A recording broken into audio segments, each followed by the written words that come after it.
डिंग, host ने एक नई रक्तरेखा को जगाया। कृपया इसे यूजर इंटरफेस में जांचें। नीलामी की अंतिम वस्तु की कीमत सुनकर जब अजाक्स को आश्चर्य हुआ तो उसे सिस्टम से एक सूचना प्राप्त हुई जिससे उसे सुखद आश्चर्य हुआ। रक्तरेखा, बहुत बढ़िया। चूंकि अजाक्स के पास उस वस्तु की बोली बढ़ाने का कोई रास्ता नहीं था, इसलिए उसने अब इसके बारे में चिंता नहीं की, क्योंकि उसे यकीन था कि इसे ब्लड वैम्पायर किंग द्वारा खरीद लिया जाएगा। इसलिए उन्होंने अपनी नवजागृत रक्त वंशावली की जांच करने का निर्णय लिया। डिंग, रक्तरेखा का नाम अमर ड्रैगन भगवान की रक्तरेखा स्तर 1। प्रभाव, सक्रिय होने पर उपयोगकर्ता की साधना अस्थायी रूप से एक प्रमुख क्षेत्र तक बढ़ जाएगी और कोई भी हथियार या हमला उन्हें 5 मिनट तक नहीं मार सकेगा। सीमाएं, 1, इसकी कूलडाउन अवधि 24 घंटे है। 2, साधना में अस्थायी वृद्धि शिखर सम्राट क्षेत्र तक ही सीमित है। जल्द ही वंश के बारे में जानकारी अजाक्स के सामने आ गई। क्या अमर ड्रैगन भगवान की रक्तरेखा? जब अजाक्स ने रक्तरेखा के प्रभाव को देखा तो वह चौंक गया और उसने अपनी आंखें रगड़कर देखा कि क्या वह सही देख रहा है या नहीं। ये वास्तविक है। यद्यपि यह उनके लिए इस वंश के बारे में सुनने का पहला अवसर था, फिर भी इस वंश का नाम ही उन्हें बहुत शक्तिशाली लगा। जहां तक प्रभाव की बात है, जब तक अजाक्स इसका उपयोग करता रहेगा, वह सीधे तौर पर मध्यस्तरीय सम्राट क्षेत्र साधक बन जाएगा। एड्स बाय पब फ्यूचर, यद्यपि केवल 5 मिनट के लिए पूरे प्रमुख क्षेत्र की खेती बढ़ाने का प्रभाव बहुत कम लगता है और इसकी 2 सीमाएं भी हैं, फिर भी मेरी दृष्टि में ये बहुत शक्तिशाली है। अजाक्स को अभी तक सम्राट क्षेत्र से परे किसी भी साधक का सामना नहीं करना था और उसे नहीं लगता था कि वह निकट भविष्य में किसी साधक से मिल पाएगा, क्योंकि वह केवल छोटे और सामान्य विश्वों पर विजय प्राप्त करने की योजना बना रहा था। उसने एक बड़ी दुनिया पर विजय पाने के बारे में सोचना भी जरूरी नहीं समझा। इसलिए सम्राट के दायरे से बाहर के साधकों से मिलने की उसकी संभावना लगभग असंभव थी। मुझे लगता है कि मैं निम्न स्तरीय सामान्य दुनियाओं पर विजय प्राप्त करना शुरू कर सकता हूं, क्योंकि अब मेरे पास लगभग हर स्थिति में जीवित रहने के लिए पर्याप्त तुरुप के पत्ते हैं। अपने वंश और आज प्राप्त सभी तुरुप के पत्तों की जांच करने के बाद अजाक्स को जल्द ही सामान्य दुनिया पर विजय प्राप्त करने में सक्रिय रूप से भाग लेने के लिए धोखा दिया गया। अपनी पहली सामान्य दुनिया के लिए अजाक्स ने स्तर 1 से स्तर 3 सामान्य श्रेणी की दुनियाओं से शुरुआत करने का निर्णय लिया, जिन्हें निम्न स्तरीय सामान्य दुनियाएं कहा जाता था।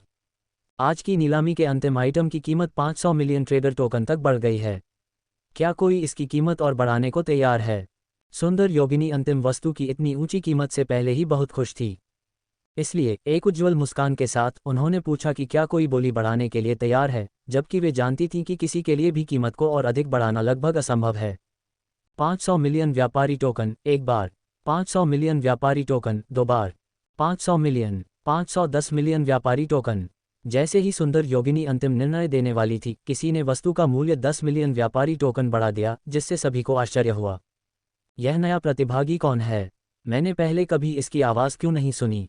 चूंकि वह रक्त पिशाच राजा के खिलाफ इतनी ऊंची कीमत लगाने में सक्षम था, इसलिए वह एक शीर्ष सम्राट क्षेत्र साधक होना चाहिए। वह विशेष कक्ष 1 में बैठा है। मुझे लगता है कि वह उच्च स्तरीय व्यापारी के दायरे से संबंधित एक साधक है। एड्स बाय पब फ्यूचर, क्या उच्च स्तरीय व्यापारी का क्षेत्र? विशेष कक्षों के बाहर बैठे प्रतिभागी कक्षों के अंदर बैठे प्रतिभागियों को नहीं देख सकते थे। विशेष साधकों के अलावा जिन्होंने व्यापारी के क्षेत्र का अपना पहचान पत्र बताया था, उन्हें विशेष कक्षों के अंदर बैठे इन विशेष साधकों के बारे में कुछ भी पता नहीं था। विशेष कक्ष 1 से एक अपरिचित आवाज आती देख सभी आश्चर्यचकित हो गए। हमारे विशेष कृषक ने अंततः बोली लगा दी है। सुंदर योगिनी भी विशेष कक्ष 1 से विशेष साधक की अचानक बोली से समान रूप से आश्चर्यचकित थी। हालांकि वह जानती थी कि उस कक्ष के अंदर का साधक विशेष था, फिर भी सुंदर योगिनी ने यह नहीं सोचा था कि वह एक पौराणिक श्रेणी की वस्तु के लिए बोली लगाएगा, जबकि वह पहले से ही अत्यधिक कीमत वाली श्रेणी में थी। ऐसा लगता है कि वह इस विशेष पौराणिक ग्रेड हथौड़े में रुचि रखते हैं। व्यापारी क्षेत्र में 3 नीलामी घर हैं और ये तीनों नीलामी घरों में सबसे निचले स्थान पर है। चूंकि विशेष कक्ष 1 के विशेष साधक के पास उच्चतम रैंक वाले नीलामी घर तक पहुंच थी, जहां पौराणिक श्रेणी के हथियारों की नियमित रूप से नीलामी की जाती थी, इसलिए सुंदर योगिनी उसके कार्यों से हैरान थी। हालांकि वह जल्द ही इस निष्कर्ष पर पहुंच गई कि विशेष साधक शायद उस वस्तु के कारण ही उसके नीलामी घर में आया होगा। ब्लडलाइन सम्राट ने 510 मिलियन व्यापारी टोकन की बोली लगाई है।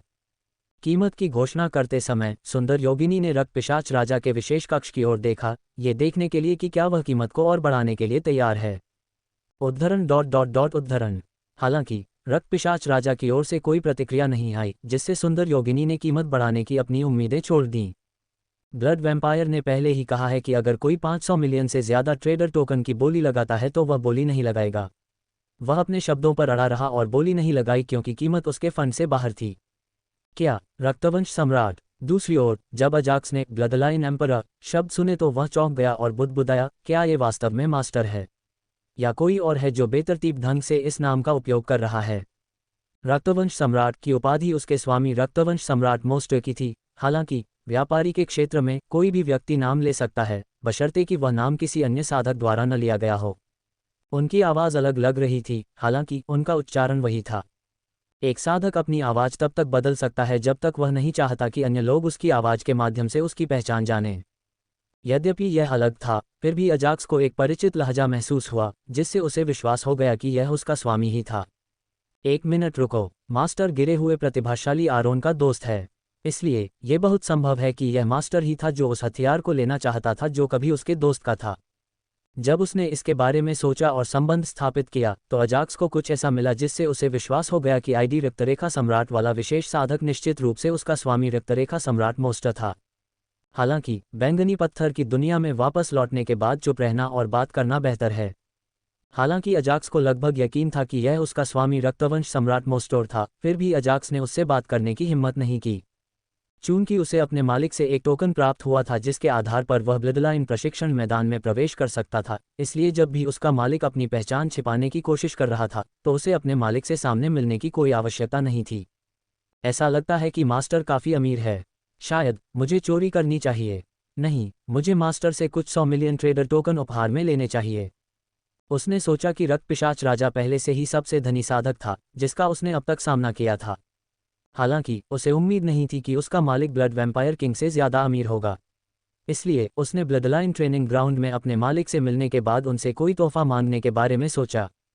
510 मिलियन ट्रेडर टोकन। एक बार, 2 बार, 3 बार। मंच पर सुंदर योगिनी ने बिना समय बर्बाद किए उस वस्तु का मूल्य तय कर दिया। ब्लडलाइन सम्राट ने नीलामी की अंतिम वस्तु जीत ली है। बधाई हो सर ब्लडलाइन सम्राट। सुंदर योगिनी ने विशेष कक्ष 1 की ओर देखते हुए बधाई दी, हालांकि कक्ष से कोई प्रतिक्रिया नहीं आई। फिर भी सुंदर योगिनी नाराज नहीं हुई और उसने नीलामी घर को समाप्त करते हुए कहा, हम अगली नीलामी में आपसे मिलेंगे जो हमेशा की तरह अगले महीने आयोजित की जाएगी। तब तक अपने पैसे बचा कर रखें। ये शब्द कहने के बाद सुंदर योगिनी उत्साहित मुस्कान के साथ चुपचाप मंच से चली गई। यदि मैं आज की तरह या अगले 3 या 4 बार भी नीलामी आयोजित करूं तो मुझे मध्यम स्तर के नीलामी घर में पदोन्नत कर दिया जाएगा। आज वह बहुत खुश थी क्योंकि वह आज के मुनाफे और उस मुनाफे पर मिलने वाले कमीशन का हिसाब लगाने के लिए उसके कार्यालय गया था। पहले आइए रक्त पिशाच राजा से मिलें। अजाक्स ने सबसे पहले रक्त पिशाच राजा से मिलने का निर्णय लिया क्योंकि वह पहला साधक था जिसने उसे उपहार भेजा था और मित्र बनने का अनुरोध किया था। मैं पौधे का सार लेने के बाद उनसे मिलूंगा। अजाक्स को अभी तक नीलामी घर से पौधे का सार नहीं मिला था, इसलिए उसने रक्त पिशाच राजा से मिलने से पहले इंतजार करने का फैसला किया। दस्तक। कुछ मिनट इंतजार करने के बाद कोई व्यक्ति उसके पास आया और उसे पौधे का सार देने लगा, साथ ही अजाक्स के नॉर्मल वर्ल्ड कोर के बारे में भी बात करने लगा। व्यापारी महोदय, ये हमारे भावी नीलामियों में बिना किसी प्रवेश शुल्क के भाग लेने के लिए व्यापारी के लिए विशेष प्रवेश पास है। इस आदान प्रदान के बाद योगिनी महिला वहां से नहीं गई, बल्कि उसने अजाक्स को एक सुनहरे रंग का पास दिया और उसका उपयोग समझाया। ठीक है। हालांकि अजाक्स इस बात से उत्साहित था कि वह प्रवेश शुल्क का भुगतान किए बिना भविष्य की नीलामी में भाग ले सकता है, लेकिन सतह पर वह उदासीन दिख रहा था। शुरू से ही अजाक्स एक शक्तिशाली परिवार से आए युवा स्वामी की तरह दिखता था और ऐसा व्यवहार करता था जैसे कि कुछ भी उसकी रुचि जगा ही नहीं सकता। इसलिए उन्होंने उस आभा को बनाए रखा और बेपरवाही से काम किया। स्विश। जैसे ही अजाक्स ने सुनहरा पास लिया, सुनहरा पास प्रकाश कणों में बदल गया और अजाक्स के शरीर में प्रवेश कर गया। सम्मानित व्यापारी को इसे अपने साथ ले जाने की आवश्यकता नहीं है। जिस क्षण व्यापारी नीलामी घर में प्रवेश करेगा, नीलामी घर में काम करने वाला प्रत्येक व्यक्ति सम्मानपूर्वक आपको इस विशेष कक्ष साथ में ले जाएगा। अजाक्स के चेहरे पर उलझन भरी नज़र देखकर योगिनी महिला ने इसके बारे में समझाया। क्या ऐसा है? अजाक्स फिर से एक शक्तिशाली परिवार से युवा स्वामी की मुद्रा में आ गया और अपना सिर हिलाया। हाँ सर ट्रेडर, अब मैं विदा लेता हूँ। मुझे उम्मीद है कि सर ट्रेडर हमारे नीलामी घर का दौरा करते रहेंगे। ये शब्द कहने के बाद योगिनी महिला चुपचाप विशेष कक्ष 7 से बाहर चली गई। मुझे लगता है कि मैं जाकर रक्त पिशाच राजा से मिल सकता हूँ। अजाक्स को पता था कि रक्त पिशाच राजा किस विशेष कक्ष में रह रहा था, इसलिए उसने वहां जाने और अपने भविष्य के सौदों पर चर्चा करने का फैसला किया। हर कोई उसके साथ दोस्ती करना चाहता है, इसका कारण उसकी विश्व चेतना है। Ads by pub future. अतः निस्संदेह अजाक्स अन्य विश्वों से मूल्यवान संसाधन प्राप्त करने के लिए विश्व कोर का उपयोग करने जा रहा था। स्वूश, जैसे ही वह अपने विशेष कक्ष से बाहर निकलने वाला था, पहले वाली आत्मा उसके सामने प्रकट हुई। सम्मानित व्यापारी, रक्त पिशाच राजा ने आपको विशेष व्यापारी कक्ष में शामिल होने के लिए आमंत्रित किया है। क्या आप प्रवेश करना चाहते हैं? आत्मा ने सम्मान भरे चेहरे के साथ अजाक्स से पूछा। विशेष व्यापारी कक्ष, यह क्या है? अजाक्स ने इसके बारे में पूछने में संकोच नहीं किया, क्योंकि उसके सामने जो युवा आत्मा थी वही आत्मा थी जिसने व्यापारी के क्षेत्र में उसका स्वागत किया था। चूंकि वह पहले से ही जानती थी कि वह एक नया व्यापारी है, इसलिए अजाक्स ने इसके बारे में पूछा। विशेष व्यापारी कक्ष एक ऐसा स्थान है जहां दो व्यापारी अपने सौदों पर चर्चा कर सकते हैं और व्यापारी के क्षेत्र से संबंधित आत्मा की उपस्थिति में अनुबंध पर हस्ताक्षर कर सकते हैं। व्यापारी के राज्य की आत्माएं व्यापारी के राज्य में सेवकों की तरह थीं और उनका उद्देश्य व्यापारी के राज्य में प्रवेश करने वाले साधकों को उनके व्यापार में सहायता करना था। बेशक उनके सवालों का जवाब देना भी उनका मुख्य उद्देश्य था। इसलिए युवा आत्मा ने अपने चेहरे पर सम्मानपूर्ण भाव के साथ अजाक्स के प्रश्न का उत्तर दिया। ओह! आत्मा का उत्तर सुनने के बाद अजाक्स ने अपना सिर हिलाया और विशेष व्यापारी के कक्ष में प्रवेश करने का निर्णय लिया। स्वूश, जैसे ही अजाक्स ने सहमति दी, उसका शरीर विशेष कक्ष 7 से गायब हो गया और एक ऐसी जगह पर प्रकट हुआ जो पूरी तरह से सफ़ेद धुंध से ढका हुआ था। इतने कम समय में यहाँ आने के लिए धन्यवाद, विनाश के अग्रदूत। जब अजाक्स अपने आसपास का निरीक्षण कर रहा था तो उसने एक पुरुष की आवाज़ सुनी और शीघ्र ही एक सुंदर युवक जो लगभग 20 वर्ष का लग रहा था उसके सामने प्रकट हुआ। रक्त पिशाच राजा, अजाक्स ने चेहरे पर कुछ उलझन के भाव के साथ अभिवादन किया। हाँ, कृपया बैठिए और यह मन को शांति देने वाली चाय पिएं। रक्त पिशाच राजा एक कुर्सी पर बैठा था और उसके सामने एक मेज थी जिस पर 2 कप रखे हुए थे। ठीक है, अजाक्स ने ज़्यादा नहीं सोचा और चाय पीने बैठ गया। Ads by pub future. Ding, मेज़बान ने मन को शांति देने वाली चाय पी। डिंग, मेज़बान की आत्मिक चेतना की क्षमता 100 इकाई बढ़ जाती है। क्या? जैसे ही उसने मन को शांति देने वाली चाय का घूंट लिया, अजाक्स को कुछ सिस्टम नोटिफिकेशन प्राप्त हुए जिनसे उसे काफ़ी झटका लगा। यदि चाय की एक चुस्की लेने से उनकी आत्मिक चेतना की क्षमता 100 इकाई बढ़ जाए तो किसे आश्चर्य नहीं होगा। अजाक्स, अपने आप पर नियंत्रण रखो और उत्साह बनाए रखो। फिर भी वह चौंक गए और बोले, चलो समय बर्बाद न करें और सीधे मुद्दे पर आते हैं। ऐसा कहते हुए अजाक्स ने एक और घूंट लिया जिससे उसकी आत्मिक चेतना क्षमता में 100 यूनिट की वृद्धि हो गई। वह इतनी कीमती चाय का इस्तेमाल उस व्यक्ति के स्वागत में कर रहा है जिससे वह पहली बार मिलने जा रहा है। कोई आश्चर्य नहीं कि अमीरों की दुनिया बिल्कुल अलग होती है। अजाक्स एक और घूंट लेने से खुद को रोक नहीं सका। यदि ऐसी चाय बैंगनी पत्थर की दुनिया में दिखाई देती तो निस्संदेह ये रक्तपात का कारण बनती। हालांकि रक्त पिशाच राजा इसका नियमित रूप से उपयोग कर रहा था। जरूर, अजाक्स ने कहा कि उन्हें सीधे मुद्दे पर आना चाहिए क्योंकि वह नहीं जानता था कि रक्त पिशाच राजा से क्या बात करनी है। फिर भी रक्त पिशाच राजा भी सीधा था और उसने अपना सिर हिलाया। मुझे वर्ल्ड कोर चाहिए, चाहे वह छोटा वर्ल्ड कोर हो या सामान्य वर्ल्ड कोर, मैं इसे खरीदने के लिए तैयार हूँ। अपनी चाय की चुस्की लेने के बाद रक्त पिशाच राजा ने सीधे तौर पर कहा कि वह अजाक्स से क्या चाहता था। मेरे पास केवल एक सामान्य विश्व कोर था जिसका उपयोग मैं पौधे के सार के लिए करता था। अजाक्स को ब्लड वैम्पायर किंग की बातों से कोई आश्चर्य नहीं हुआ क्योंकि उसे पहले से ही इसकी उम्मीद थी। इसलिए उसने कहा, हालांकि मैं आपको कभी कभी छोटे विश्व कोर प्रदान कर सकता हूं। आप क्या कहते हैं? कभी कभार का मतलब है कि कितने साल? रक्त पिशाच राजा को सटीक विवरण जानना था, इसलिए उसने पूछा कि एक छोटी दुनिया कोर पाने के लिए उसे कितने साल इंतजार करना होगा। साल? मैंने साल कब कहा? अजाक्स रक्त पिशाच राजा के शब्दों से आश्चर्यचकित था क्योंकि अजाक्स एल्डर की क्षमता का उपयोग करके प्रतिदिन आसानी से एक छोटा विश्व कोर प्राप्त कर सकता था। यदि वह अन्य ईगल राजाओं की क्षमता का उपयोग करता तो 1 महीने में 20 छोटे विश्व कोर होते। एल्डर की क्षमता के विपरीत 10 भक्षण ईगल राजाओं के लिए कूलडाउन 15 दिन था, इसलिए वे अपनी क्षमता का उपयोग महीने में 2 बार कर सकते थे। कुल मिलाकर अजाक्स आसानी से 1 महीने में डेवोर ईगल किंग्स के माध्यम से 50 छोटे विश्व कोर प्राप्त कर सकता है।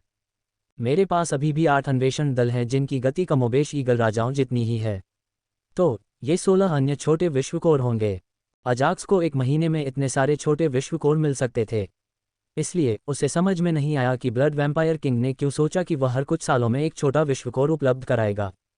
ये रक्त पिशाच राजा की गलती नहीं थी क्योंकि विश्व विजयी संप्रदाय, जो विश्वों से विश्व कोर को पुनः प्राप्त करने की अपनी क्षमता के लिए जाना जाता था, ने कहा था कि एक विश्व कोर को पुनः प्राप्त करने में वर्षों लगेंगे।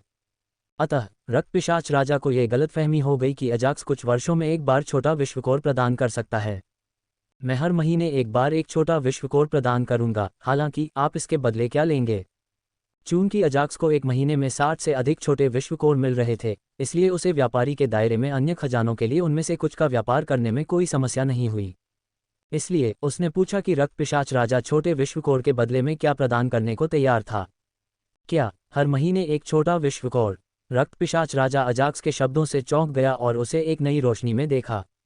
इसके अलावा वह अजाक्स के शब्दों से कुछ समझ गया और कहा, मैं प्रत्येक विश्व कोर के लिए 30 मिलियन ट्रेडर टोकन की पूर्व कीमत चुकाऊंगा और अपने ग्रेटर वैम्पायर वर्ल्ड से एक लीजेंड ग्रेड खजाना दूंगा ताकि हमारे व्यापारिक संबंध यथासंभव लंबे समय तक बने रहें। अजाक्स के विशेष व्यापारी कक्ष में प्रवेश करने से पहले रक्त पिशाच राजा ने सोचा था कि वह छोटे विश्व कोर के बदले में 15 मिलियन व्यापारी टोकन का उपयोग करेगा। हालांकि जब उसने सुना कि अजाक्स हर महीने एक छोटा विश्व कोर प्रदान करने के लिए तैयार है, तो रक्त पिशाच राजा ने व्यापारी के टोकन को दोगुना कर दिया और यहां तक कि हर महीने अजाक्स के लिए एक छोटा सा उपहार भी जोड़ दिया। ग्रेटर वैम्पायर वर्ल्ड से 30 मिलियन ट्रेडर टोकन और लीजेंड ग्रेड खजाना। अजाक्स रक्त पिशाच राजा द्वारा बताई गई कीमत से चौंक गया, हालांकि उसने इसे दबा दिया और कहा, सौदा। अजाक्स को संकोच करने की जरूरत नहीं थी क्योंकि कीमत पहले से ही उसकी उम्मीद से ज्यादा थी। इसलिए अजाक्स ने सीधे इसके लिए हामी भर दी। रक्त पिशाच राजा भी अजाक्स के व्यवहार से संतुष्ट था। अधिकांश मामलों में विक्रेता कीमत बढ़ाने की कोशिश करता है, भले ही उसे पहले से ही ऊंची कीमत देने की पेशकश की गई हो। हालांकि अजाक्स कीमत के बारे में शिकायत किए बिना सीधे सहमत हो जाता है। जल्द ही उन्होंने व्यापारी के क्षेत्र से संबंधित एक युवा आत्मा की उपस्थिति में एक अनुबंध पर हस्ताक्षर किए। विनाश के अग्रदूत 30 दिनों में मिलते हैं। उनका सौदा अगले महीने शुरू होने वाला है। इसलिए रक्त पिशाच राजा ने ये शब्द कहे और व्यापारी के कक्ष से बाहर निकल गया। जल्द ही वह उस व्यापारी के कक्ष से बाहर निकला और नीलामी घर के विशेष कक्ष में उपस्थित हुआ। मैं सोच रहा हूं कि अब मुझे किससे मिलना चाहिए। इस बारे में सोचते हुए अजाक्स अपने विशेष कक्ष से बाहर आया और ये देखकर आश्चर्यचकित हो गया कि सभी विशेष प्रतिभागी उसके कक्ष के बाहर उसका इंतजार कर रहे थे। तैरता द्वीप एक विशेष व्यापारी कक्ष में। तो छोटे विश्वकोर के बदले में आप मेरे साथ क्या व्यापार करने जा रहे हैं? अपने सामने बैठे 5 मानव सम्राटों की ओर देखते हुए अजाक्स ने चेहरे पर शांत भाव के साथ पूछा। इससे पहले जब अजाक्स अपने विशेष कक्ष से बाहर निकला तो 5 तात्विक मानव सम्राट उसका इंतजार कर रहे थे। जैसे ही उन्होंने उसे देखा, उन्होंने अपने व्यापार पर चर्चा करने के लिए एक विशेष व्यापारी कक्ष खरीद लिया। कुछ बातों पर चर्चा करने के बाद अजाक्स ने सीधे पूछा कि वे उसके विश्वकोर के बदले में क्या व्यापार करने जा रहे हैं। मैं 20 मिलियन व्यापारी टोकन का भुगतान करूंगा। अग्नि सम्राट ने सबसे पहले अपना प्रस्ताव रखा। यदि आप विश्व को लगातार कोर की आपूर्ति करते रहेंगे तो मैं आपको 25 मिलियन ट्रेडर टोकन दूंगा। मैं करूंगा। आपको ये बताने के लिए खेद है, लेकिन मुझे व्यापारी टोकन में कोई दिलचस्पी नहीं है। अपनी दुनिया के कुछ मूल्यवान संसाधनों के साथ व्यापार करने का प्रयास करें। हालांकि इससे पहले कि अन्य सम्राट अपना प्रस्ताव पूरा कर पाते, अजाक्स ने उनकी बात बीच में ही रोक दी और उनसे किसी अन्य चीज के साथ व्यापार करने को कहा। चूंकि उसे पहले से ही रक्त पिशाच राजा से 30 मिलियन व्यापारी टोकन मिल रहे थे और उसे अपने स्वामी रक्तरेखा सम्राट मोस्टर से और भी अधिक मिल सकता था, इसलिए अजाक्स को अब व्यापारी टोकन में कोई दिलचस्पी नहीं थी। इसके अलावा यदि वह बाजार में बहुत सारे छोटे विश्वकोर की आपूर्ति करता है तो इससे विश्वकोर का मूल्य कम हो जाएगा। विश्व विजेता संप्रदाय ने भी यही किया।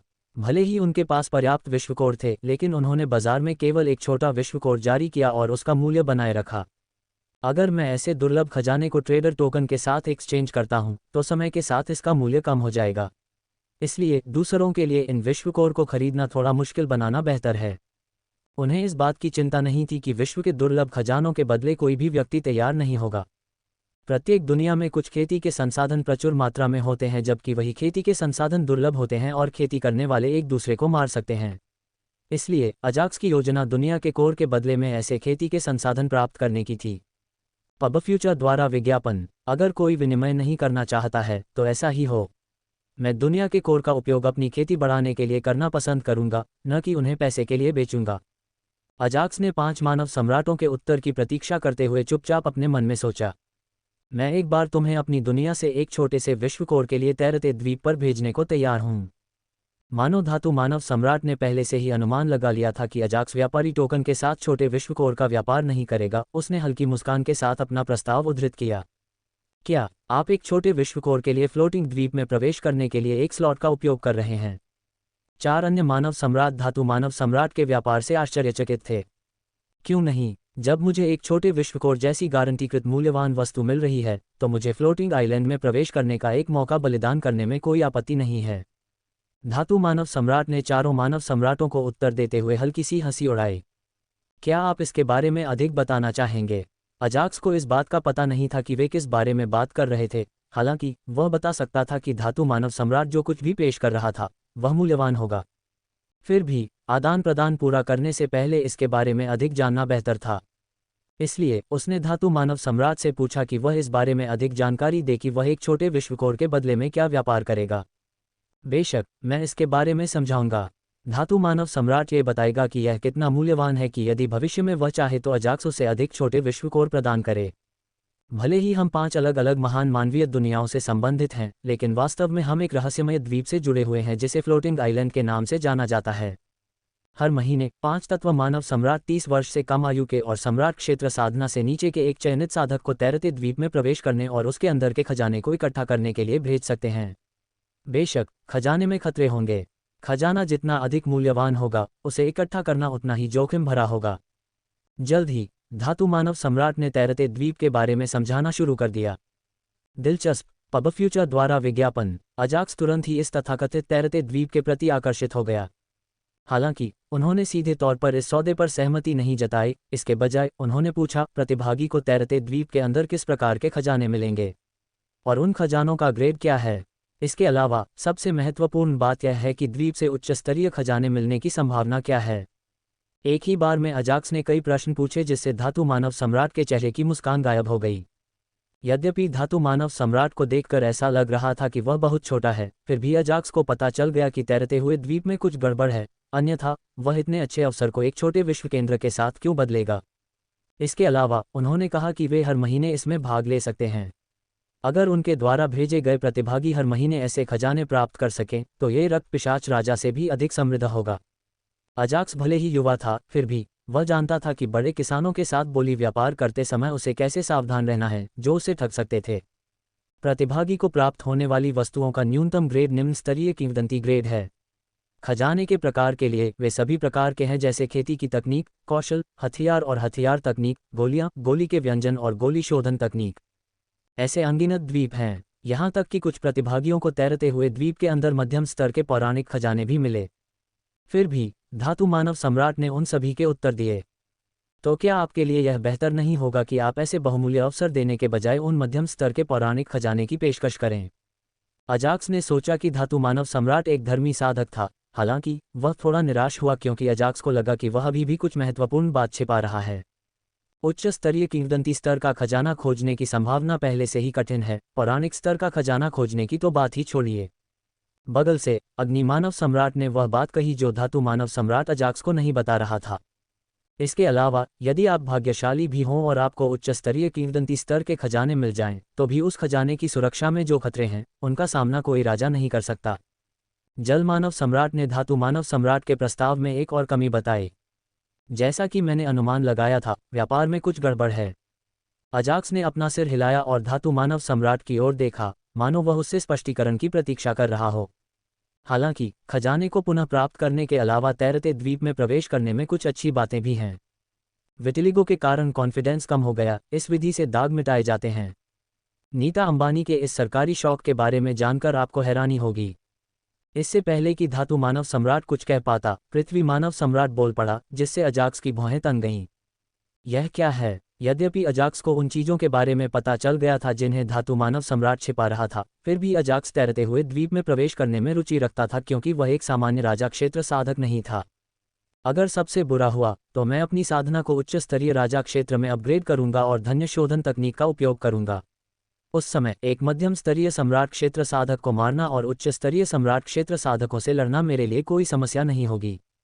चूंकि पौराणिक स्तर का खजाना मिलने की संभावना है, इसलिए अजाक्स निश्चित रूप से इसे आजमाना चाहेगा। इसलिए उसने पूछा कि धातु मानव सम्राट द्वारा बताई गई बातों के अलावा तैरते हुए द्वीप में प्रवेश करने में क्या अच्छी बात थी। समय आ गया है। तैरते हुए द्वीप के अंदर का समय हमारी दुनिया से काफ़ी तेज है। पृथ्वी मानव सम्राट ने आगे कहा, तैरते द्वीप में प्रवेश करने वाले प्रतिभागी को हमारी महान दुनिया के समय में 7 दिनों तक जीवित रहना होगा, हालांकि तैरते द्वीप के अंदर उसे 7 साल तक जीवित रहना होगा। क्या 7 साल? जब अजाक्स ने पृथ्वी मानव सम्राट के शब्द सुने तो वह लगभग अपनी कुर्सी से गिर पड़ा। महान मानवीय दुनिया में एक दिन तैरते हुए द्वीप के अंदर एक वर्ष के बराबर है और चूंकि प्रतिभागी एक सप्ताह तक रह सकता है, इसलिए ये 7 वर्ष होगा।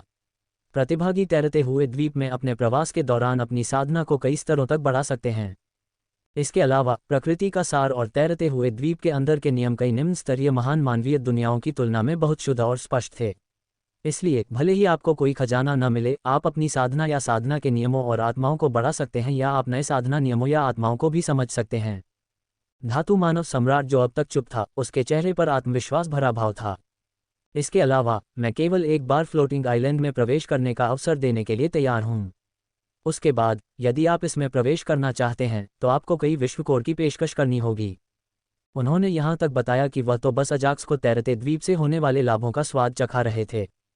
ओह, अजाक्स ने अपना सिर हिलाया और अंततः उसे तैरते द्वीप में प्रवेश करने का वास्तविक महत्व समझ में आ गया।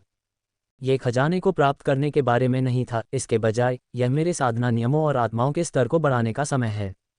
एक साधक के लिए अपनी युद्ध क्षमता को बढ़ाने का सबसे तेज तरीका शक्तिशाली रक्तवंश और साधक के कानून थे। इसके अलावा अजाक्स को अपनी साधना बढ़ाने के लिए प्रकृति के सार की आवश्यकता नहीं थी। इसलिए उसका लक्ष्य नए साधक के नियमों को सीखना और साधक के नियमों और आत्माओं को उन्नत करना था, जिन्हें उसने पहले ही समझ लिया था। इसके साथ ही मैं एक पौराणिक श्रेणी का खजाना या कुछ उच्च स्तरीय किंवदंती श्रेणी के खजाने प्राप्त करने का प्रयास कर सकता हूँ। अजाक्स को लगा कि यह सचमुच एक मूल्यवान वस्तु है और उसने इसे बदलने का निर्णय लिया। हम पहली बार एक छोटे विश्वकोर के साथ भी इस अवसर का आदान प्रदान करना चाहेंगे। 5 मानव सम्राटों से निपटना। हम इस अवसर का आदान प्रदान पहली बार तैरते हुए द्वीप में प्रवेश करने तथा एक छोटे विश्व केंद्र में प्रवेश करने के अवसर के रूप में भी करना चाहेंगे। जैसे ही उन्होंने देखा कि अजाक्स एक बार के लिए फ्लोटिंग आइलैंड में प्रवेश करने के अवसर के बदले में एक छोटे विश्वकोर का व्यापार करने में रुचि दिखा रहा है, शेष 4 मानव सम्राटों ने भी इसका आदान प्रदान करने का निर्णय लिया।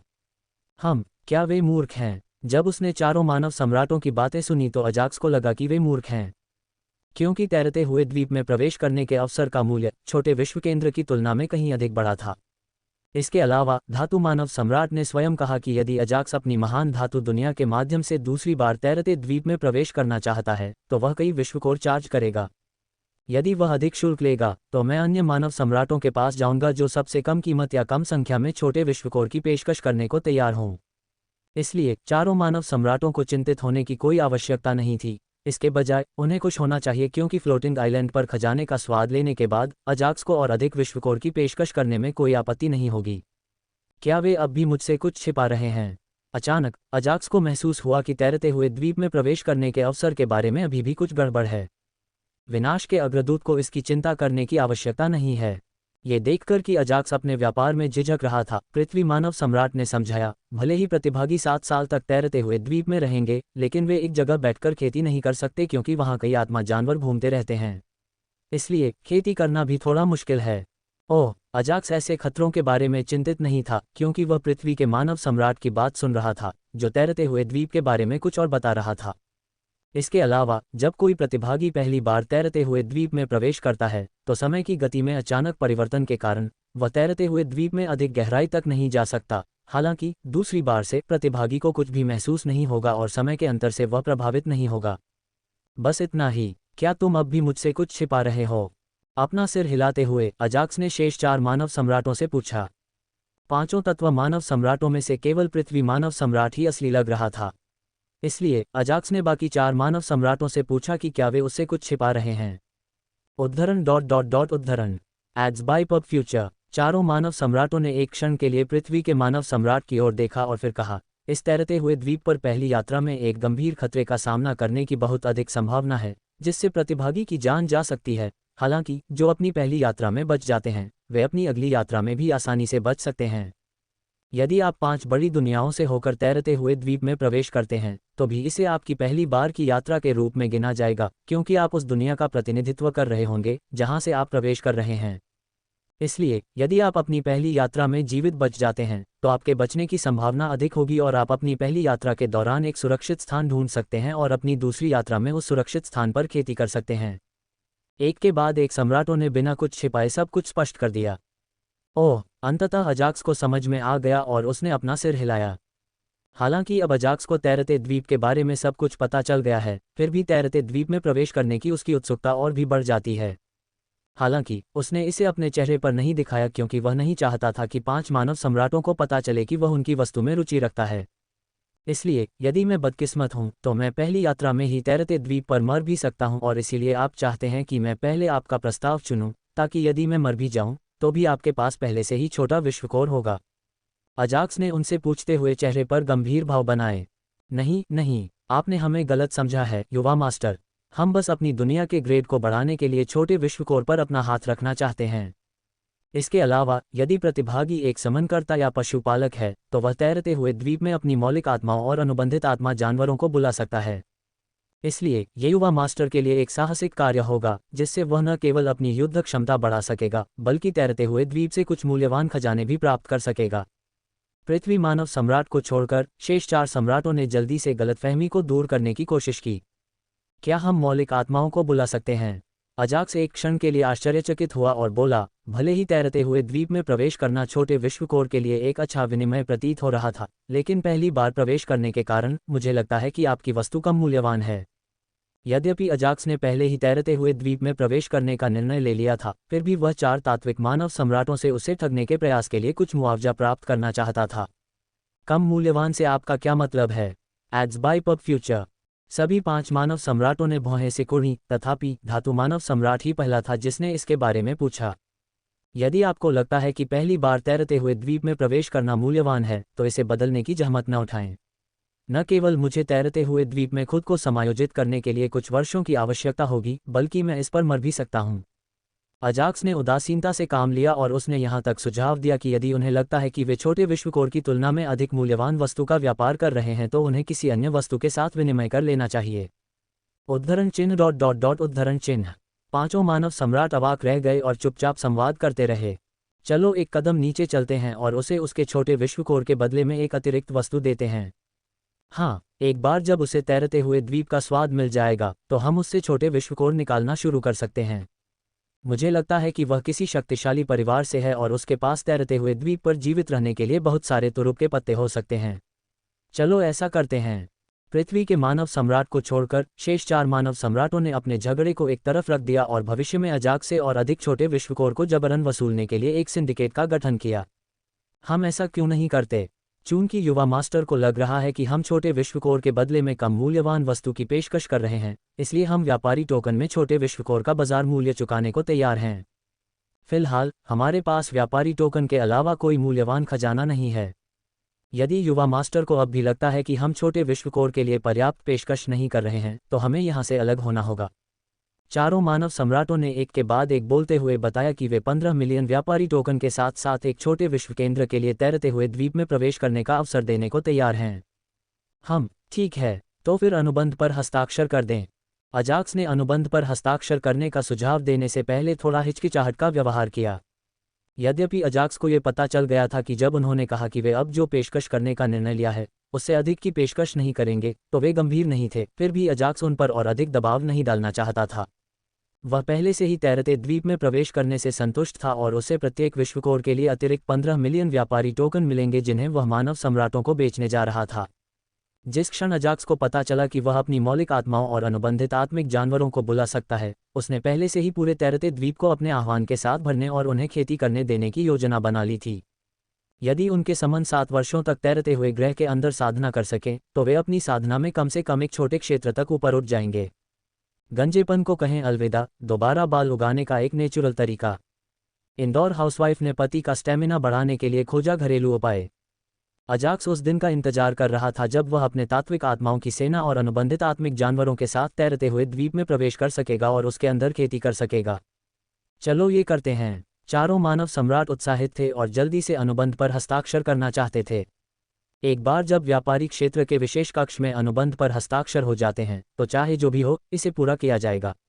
यदि कोई अनुबंध तोड़ता है तो उसे व्यापारी क्षेत्र के मालिक के क्रोध का सामना करना पड़ेगा। चाहे आप कहीं भी छुपें, व्यापारी के क्षेत्र का मालिक आपको ढूंढ लेगा और आपसे अनुबंध में लिखी राशि से 10 गुना अधिक भुगतान करवाएगा। मैं कुछ भी अतिरिक्त भुगतान नहीं करने जा रहा हूं। यदि वह ग्रेटर अर्थ वर्ल्ड के माध्यम से तैरते द्वीप में प्रवेश करने का अवसर नहीं लेना चाहता है तो ऐसा ही हो। मैं जा रहा हूं। जैसे ही उसने अपनी बात समाप्त की, पृथ्वी मानव सम्राट ने विशेष कक्ष छोड़ने का निर्णय लिया। 1 मिनट रुको, चलो बिना किसी व्यापारी टोकन के सौदा पूरा करते हैं। अचानक उसने अपने सिर में अजाक्स की आवाज़ सुनी, जिससे उसे सुखद आश्चर्य हुआ। चूंकि आप ईमानदार हैं और आपने पहले ही तैरते हुए द्वीप में प्रवेश करने के खतरों के बारे में बता दिया है, तो चलिए पुरानी बात पर चलते हैं। अजाक्स ने यहाँ तक कारण भी बताया कि उसने पृथ्वी मानव सम्राट को विशेष सुविधा क्यों दी। ठीक है, पृथ्वी मानव सम्राट ने विशेष कक्ष नहीं छोड़ा और चुपचाप खड़ा रहा, जबकि चारों सम्राट अपनी चर्चा की शर्तों के साथ एक अनुबंध कर रहे थे। शर्त के अनुसार विनाश का अग्रदूत प्रत्येक माह एक मानव सम्राट को एक छोटा सा विश्व देगा, उसके बाद उस मानव सम्राट के विश्व से होकर तैरते हुए द्वीप में प्रवेश करेगा। जहां तक 15 मिलियन व्यापारी टोकनों का प्रश्न है, उन्हें अग्रिम भुगतान के रूप में विनाश के अग्रदूत को तुरंत भुगतान कर दिया जाएगा। यदि विनाश का अग्रदूत अपना वादा पूरा करने में विफल रहा, तो उसे दंड के रूप में 10 छोटे विश्वकोर या 100 मिलियन व्यापारी टोकन का भुगतान करना होगा। हो गया। शीघ्र ही चारों मानव सम्राटों और अजाक्स ने अनुबंध पर हस्ताक्षर कर दिए, जो हवा में गायब हो गया। आपको अगले महीने देखते हैं। 4 मानव सम्राटों में से अजाक्स ने धातु मानव सम्राट की दुनिया के माध्यम से तैरते द्वीप में प्रवेश करना चुना। ठीक है, शीघ्र ही चारों मानव सम्राट उत्साहित मुस्कान के साथ यह सोचकर चले गए कि उन्होंने अजाक्स को सफलतापूर्वक लुभा लिया है। चलो अनुबंध पर हस्ताक्षर करें। उनके जाने के बाद अजाक्स ने हल्की मुस्कान के साथ पृथ्वी मानव सम्राट से पूछा, चूंकि आप यहाँ हैं, तो क्यों न हम इस स्तर पर नीलामी घर में प्रवेश करें जो शुरू होने वाला है। ज़ग्लानाथ ने पूछा कि क्या अजाक्स नीलामी घर में प्रवेश करने में रुचि रखता है। व्यापारी के दायरे को 3 स्तरों में वर्गीकृत किया गया है, निम्न स्तर, मध्य स्तर और उच्च स्तर। प्रत्येक स्तर पर एक नीलामी घर है और ये नीलामी घर हर महीने एक ही दिन नीलामी आयोजित करते हैं। जहां तक समय का प्रश्न है, नीलामी घर अपनी सुविधा के अनुसार अनियमित समय पर नीलामी आयोजित करते हैं। आज निम्न स्तर और मध्य स्तर व्यापारी क्षेत्र के नीलामी घरों में नीलामी पहले ही समाप्त हो चुकी थी और मध्य स्तर व्यापारी क्षेत्र में नीलामी शुरू होने वाली थी। और ज़ग्लानाथ के व्यापारी के क्षेत्र में प्रवेश करने का कारण मध्य स्तर पर नीलामी घर में भाग लेना था, क्योंकि वह एक मध्य स्तर का व्यापारी था। हाँ, चूंकि व्यापारी के क्षेत्र की सबसे मूल्यवान वस्तुएं नीलामी घर में मिल सकती थीं, इसलिए अजाक्स ने इसमें प्रवेश करने का निर्णय लिया। क्या आज की नीलामी में आपकी कोई रुचि है? जब वे नीलामी घर की ओर जा रहे थे, अजाक्स ने ज़ग्लानाथ से पूछा कि क्या उसके पास कुछ ऐसा है जो वह नीलामी घर से खरीदना चाहता है।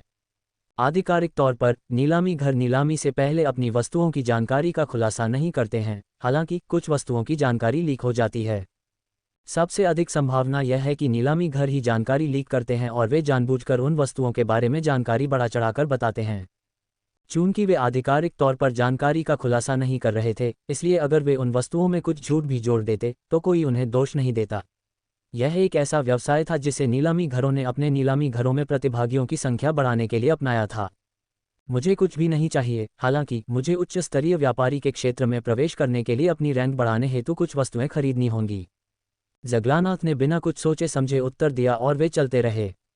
ओह, अजाक्स ने अपना सिर हिलाया और कोई और प्रश्न नहीं पूछा, क्योंकि वह अपने भविष्य के बारे में सोचने लगा था। Ads by pub future. चूंकि पौधे का सार बहुत मूल्यवान है, इसलिए मुझे लगता है कि मुझे पौधे का सार इकट्ठा करने के अपने मिशन को तब तक रोकना होगा जब तक कि मैं सम्राट क्षेत्र का साधक नहीं बन जाता। इस बीच अजाक्स ने एक योजना बनानी शुरू कर दी, जहां से वह पौधे का सार खरीद सके। अभी तक यदि कोई उसे 1000 यूनिट प्लांट एसेंस बेचता है, तो लियो अपने फंड से इसे नहीं खरीद सकता था, और यहाँ तक कि अगर वह अपने सभी सामान्य विश्वकोर बेच देता है, तो भी अजाक्स को यकीन नहीं था कि वह 1000 यूनिट प्लांट एसेंस खरीद पाएगा या नहीं। यदि मैं सभी 6 सामान्य विश्वकोर और 100 मिलियन व्यापारी टोकन को 1000 इकाई पौधे सार के लिए व्यापार करता हूं, तो मुझे अपनी खेती पर रोक लगानी होगी, जो बदले में विश्वकोर को पुनः प्राप्त करने की मेरी गति को स्थिर कर देगा। अजाक्स ने अपनी योजनाओं के संबंध में सभी प्रकार के सिमुलेशन चलाए और अंत में उसने निर्णय लिया, सबसे पहली बात, मुझे पहले सम्राट क्षेत्र का साधक बनना चाहिए। ये सही है। कुछ देर तक सोचने के बाद अजाक्स को लगा कि अपनी साधना पर ध्यान केंद्रित करना तथा अपनी युद्ध क्षमता को बढ़ाना विश्वकोर को पुनः प्राप्त करने की उसकी गति को बढ़ाने का सबसे तेज तरीका था। एक बार जब अजाक्स सम्राट क्षेत्र का साधक बन जाता है, तो जब तक वह इसमें कुछ प्रयास करता है, वह बिना किसी समस्या के एक सामान्य दानव दुनिया पर विजय प्राप्त कर सकता है। अगर मैं एक सामान्य दानव दुनिया पर विजय प्राप्त कर सकता हूं और उसके विश्वकोर को पुनः प्राप्त कर सकता हूं, तो मैं अपने आक्रमण से हर 10 दिन में एक बड़ा विश्वकोर प्राप्त कर सकता हूं। अगर एल्डर और शेष 10 भक्षण ईगल राजा अपना सामान्य आक्रमण करते हैं, तो मुझे बिना किसी समस्या के 50-60 छोटे विश्वकोर मिल जाएंगे। उन चीज़ों की कल्पना मात्र से ही अजाक्स बहुत उत्साहित हो गया और वह बहुत दृढ़ हो गया तथा बोला, जब तक मुझे अधिक विश्वकोर मिलते रहेंगे, मैं आसानी से पौधे का सार प्राप्त कर सकता हूँ। हाल ही में अजाक्स को पता चला कि व्यापारी के क्षेत्र में दो सबसे दुर्लभ वस्तुएं हैं। एक है पौधे का सार और दूसरा है विश्वकोर। यद्यपि विश्वकोर के लिए पहले से ही एक विक्रेता मौजूद था जो विश्व विजयी संप्रदाय था, उन्होंने हर महीने केवल एक छोटा विश्वकोर और एक सामान्य विश्वकोर ही जारी किया और कोर को नीलामी घर में रखे हुए काफ़ी समय हो गया है। मुझे पर्याप्त मात्रा में छोटे विश्वकोर एकत्रित करने के लिए बस 1.5 महीने तक इंतजार करना होगा ताकि उन्हें एक बड़े विश्वकोर में विलय किया जा सके, और साथ ही मैं आज हस्ताक्षरित सौदों के लिए कुछ छोटे विश्वकोर का व्यापार भी कर सकता हूं। अजाक्स ने आज हस्ताक्षरित अनुबंधों को नहीं भुलाया था और यहां तक कि ब्लड वैम्पायर किंग और अन्य को देने के लिए आवश्यक विश्वकोर को जोड़ने के बाद भी उसे उच्च स्तरीय किंग रियल कल्टीवेटर बनने में 2 महीने से भी कम समय लगा। इसके बाद मुझे छोटे विश्वकोर को एकत्रित करने के लिए 2 महीने और चाहिए ताकि मैं उन्हें एक बड़े विश्वकोर में मिला सकूं जिसका उपयोग मैं सम्राट क्षेत्र में प्रवेश करने के लिए कर सकता हूं। यद्यपि वह पहले से ही उच्च स्तरीय राजा क्षेत्र में प्रवेश करने की शर्तों को पूरा कर चुका था, फिर भी वह सम्राट क्षेत्र के लिए सफलता की शर्तों को नहीं जानता था। फिर भी यदि उसके हाथ में एक महान विश्वकोर है और जिस क्षण वह सफलता की शर्तों को पूरा करता है तो अजाक्स इसका उपयोग सम्राट क्षेत्र का साधक बनने के लिए कर सकता है। उस समय मैं जाऊंगा और सामान्य स्तर की दुनियाओं पर विजय प्राप्त करूंगा। Ads by pub future. कुल मिलाकर एजैक्स को लगभग 3 महीने तक इंतजार करना पड़ा, जो सिस्टम को अपग्रेड करने के लिए आवश्यक समय के बराबर था। जब तक सिस्टम अपना अपग्रेड पूरा कर लेगा, मैं एक सम्राट क्षेत्र साधक बन जाऊंगा। मुझे आश्चर्य है कि उस समय यह मुझे किस प्रकार के मिशन देगा। इस खेती से सिस्टम की कठिनाई बढ़ जाती है। इसके अलावा अगर सिस्टम को अपग्रेड किया जाए तो ये कुछ अच्छे पुरस्कारों को अनलॉक कर देगा। अपने विचारों और योजनाओं के बीच ज़ग्लानाथ और अजाक्स पहले ही नीलामी घर में प्रवेश कर चुके थे, जबकि ज़ग्लानाथ ने अजाक्स के प्रवेश टिकट का भुगतान कर दिया था। नीलामी घर निम्न स्तरीय व्यापारी क्षेत्र के नीलामी घर के समान ही दिखता था, हालांकि इसकी तुलना में इस नीलामी घर में नरम सीटें और थोड़ा अच्छा बुनियादी ढांचा था। चलो यहीं बैठते हैं। जल्द ही उन्हें अपनी सीटें मिल गईं और वे नीलामी शुरू होने का इंतजार करने लगे। पहले के विपरीत इस बार अजाक्स को विशेष कक्ष नहीं दिया गया क्योंकि वह विशेष साधक नहीं था। विशेष कृषक के रूप में अर्हता प्राप्त करने के लिए किसी को नीलामी के माध्यम से कुछ बेचना पड़ता था या फिर उसे उच्च स्तरीय व्यापारी के दायरे से संबंधित होना पड़ता था। इसलिए अजाक्स और ज़ग्लानाथ केवल सामान्य सीटों पर ही बैठ सकते थे क्योंकि विशेष कक्ष पहले से ही विशेष साधकों से भरे हुए थे। युवा मालिक, अगर आपको कोई वस्तु पसंद हो तो मुझे बताइए, मैं आपके लिए खरीद लूंगा।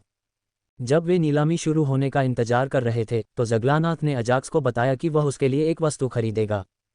ठीक है। चूंकि दूसरा पक्ष उसके लिए एक वस्तु खरीदने को तैयार था, इसलिए अजाक्स उसे अस्वीकार नहीं करना चाहता था क्योंकि उसे लगा कि ज़ग्लानाथ को ये बात बुरी लग सकती है। इसके अलावा अजाक्स को यह भी पता था कि ज़ग्लानाथ एक शक्तिशाली विशेषज्ञ था और अपने स्वामी ब्लडलाइन सम्राट मोस्टर के लिए काम करता था।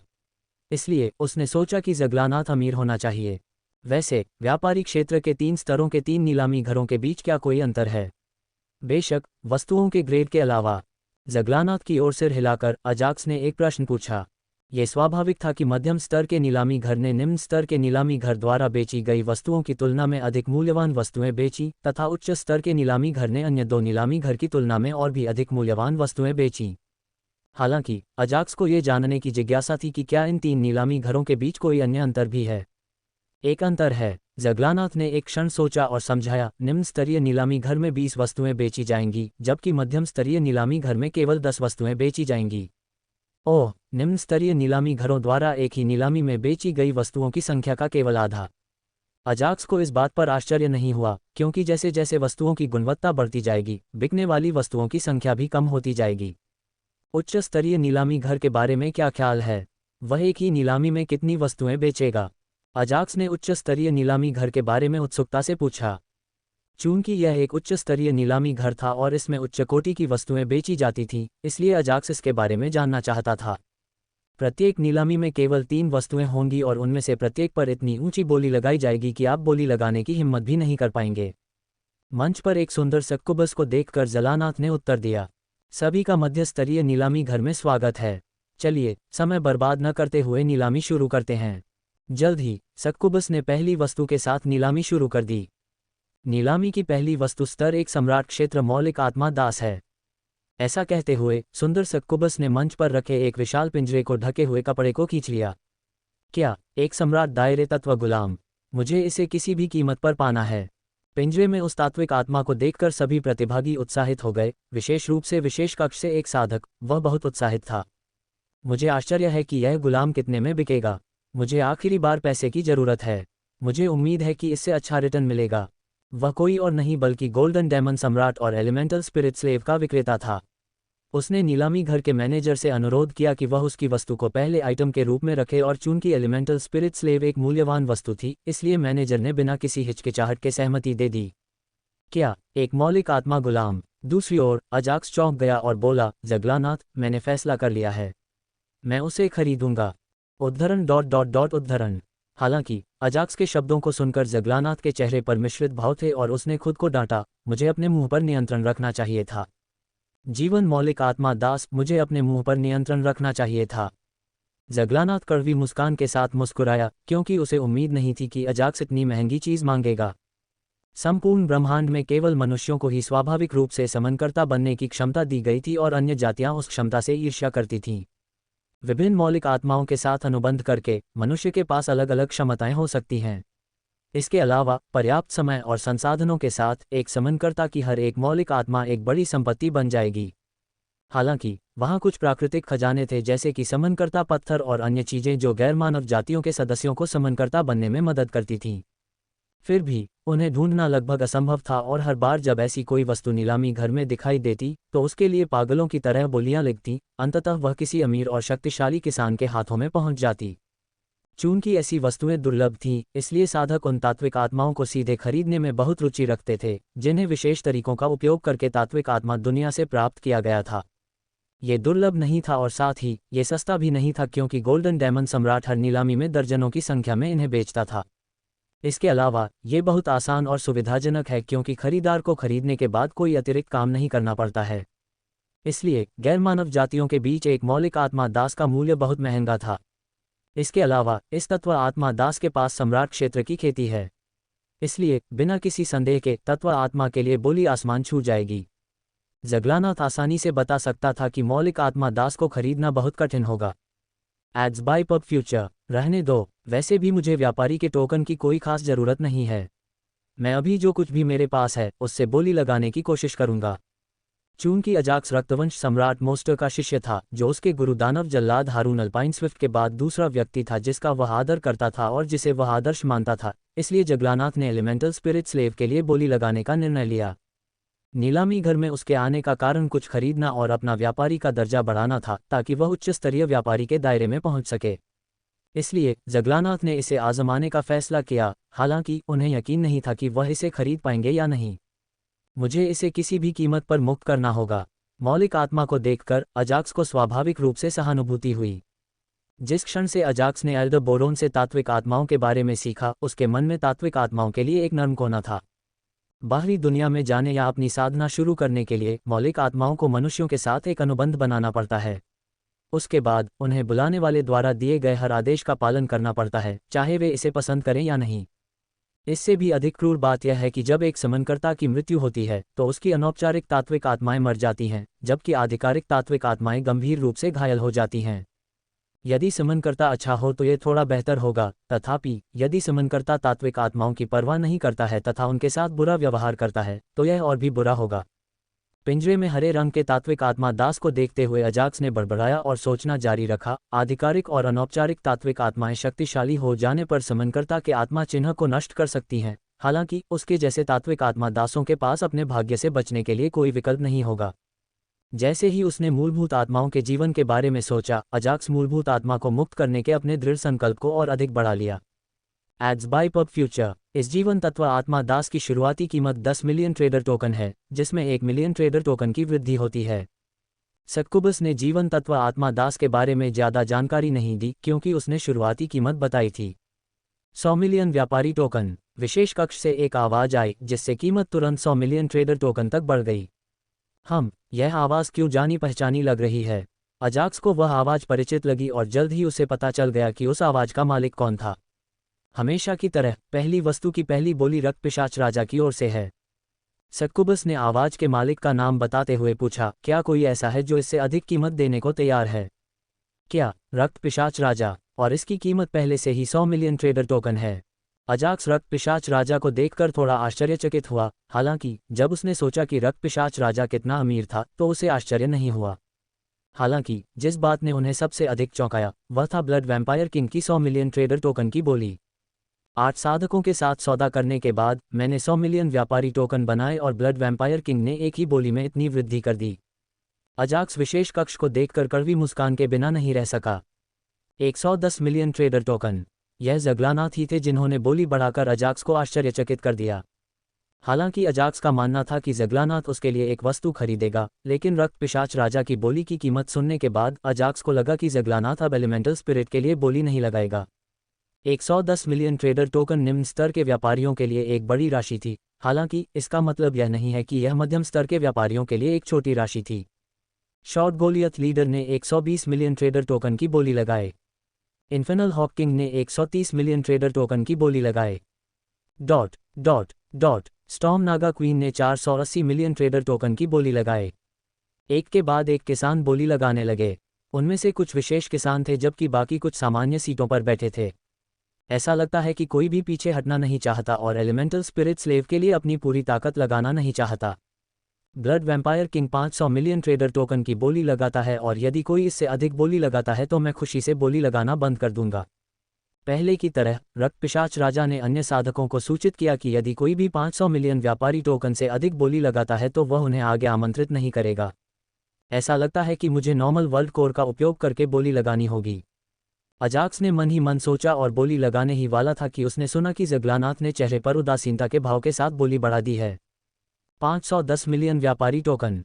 अध्याय एलिमेंटल स्पिरिट स्लेव के लिए पागल बोली। हालांकि अजाक्स को यह नहीं पता था कि सामान्य विश्व कोर की कीमत कितने ट्रेडर टोकन होगी, फिर भी उसे यकीन था कि कोई न कोई तो निश्चित रूप से 300 मिलियन से अधिक ट्रेडर टोकन का भुगतान करेगा।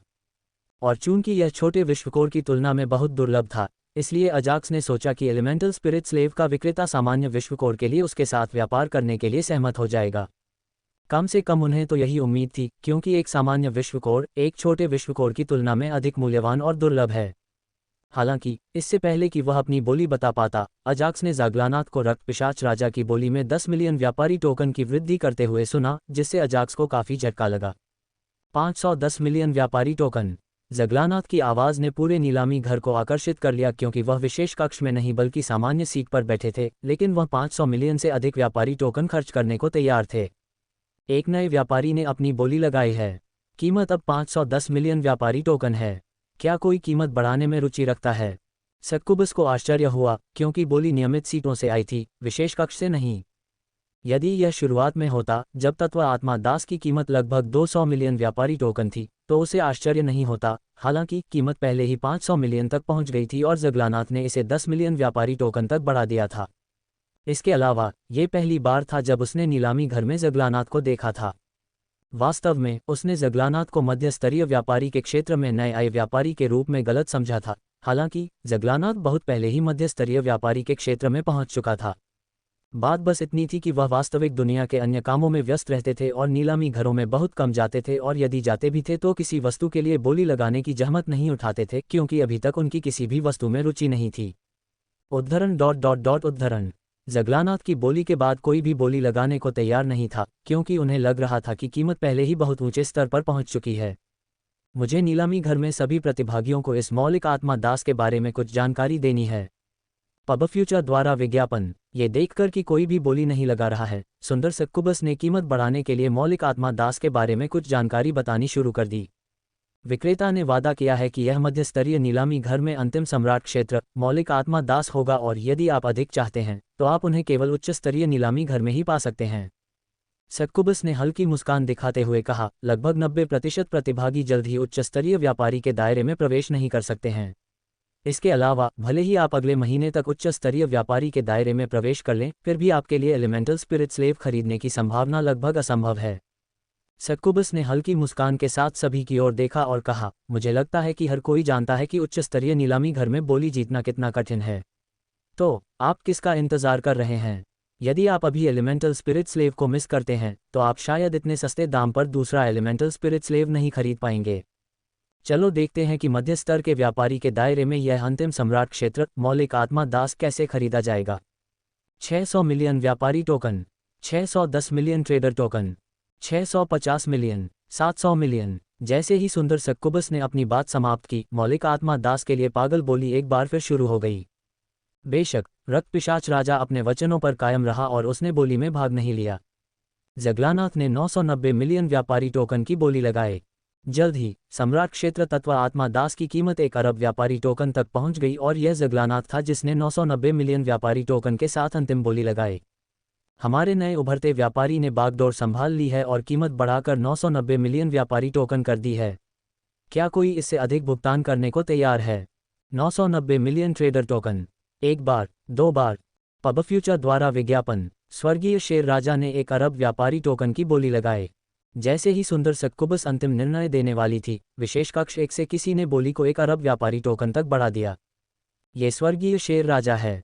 उसे बोली लगाए हुए काफ़ी समय हो गया है। मुझे लगता है कि उन्होंने उस मौलिक आत्मा में रुचि ली। क्या तुम मूर्ख हो? स्वर्गीय शेर राजा को तत्व आत्मा दास में कोई दिलचस्पी नहीं है। ऐसा लगता है कि तुम मध्य स्तर के नीलामी घर में नए हो। स्वर्गीय शेर राजा केवल तभी बोली लगाता है जब इस तरह का कोई गर्मजोशी भरा बोली सत्र होता है। इसके अलावा वह किसी वस्तु के लिए केवल एक बार बोली लगाता है और यदि आप एक व्यापारी टोकन से भी कीमत बढ़ा देते हैं तो वह उस वस्तु के लिए प्रतिस्पर्धा करने की जहमत नहीं उठाएगा। ऐसा क्यों है? ऐसा इसलिए है क्योंकि स्वर्गीय सिंह राजा बहुत घमंडी है और हमारे साथ प्रतिस्पर्धा करना पसंद नहीं करता है। इसके अलावा वह इस तरह कभी कभी अपनी संपत्ति का प्रदर्शन करना पसंद करता है। मध्य स्तरीय नीलामी घर के सभी पुराने प्रतिभागियों ने स्वर्गीय शेर राजा के बारे में बात करना शुरू कर दिया। ये बिल्ली ऐसे समय में दिखावा क्यों करना चाहती थी? जगलानाथ ने पीछे के विशेष कक्ष को देखा और स्वर्गीय सिंह राजा का उपहास करने से खुद को रोक नहीं सका। बात यह है कि हालांकि अधिक से अधिक प्रतिभागी एलिमेंटल स्पिरिट गुलाम की बोली में शामिल होने लगे, जब सक्कुबस ने कहा कि यह मध्यस्तरीय नीलामी घर में अंतिम सम्राट क्षेत्र एलिमेंटल स्पिरिट होगा, लेकिन कीमत बढ़ने के साथ ही एलिमेंटल स्पिरिट के लिए बोली लगाने वाले प्रतिभागियों की संख्या कम हो गई।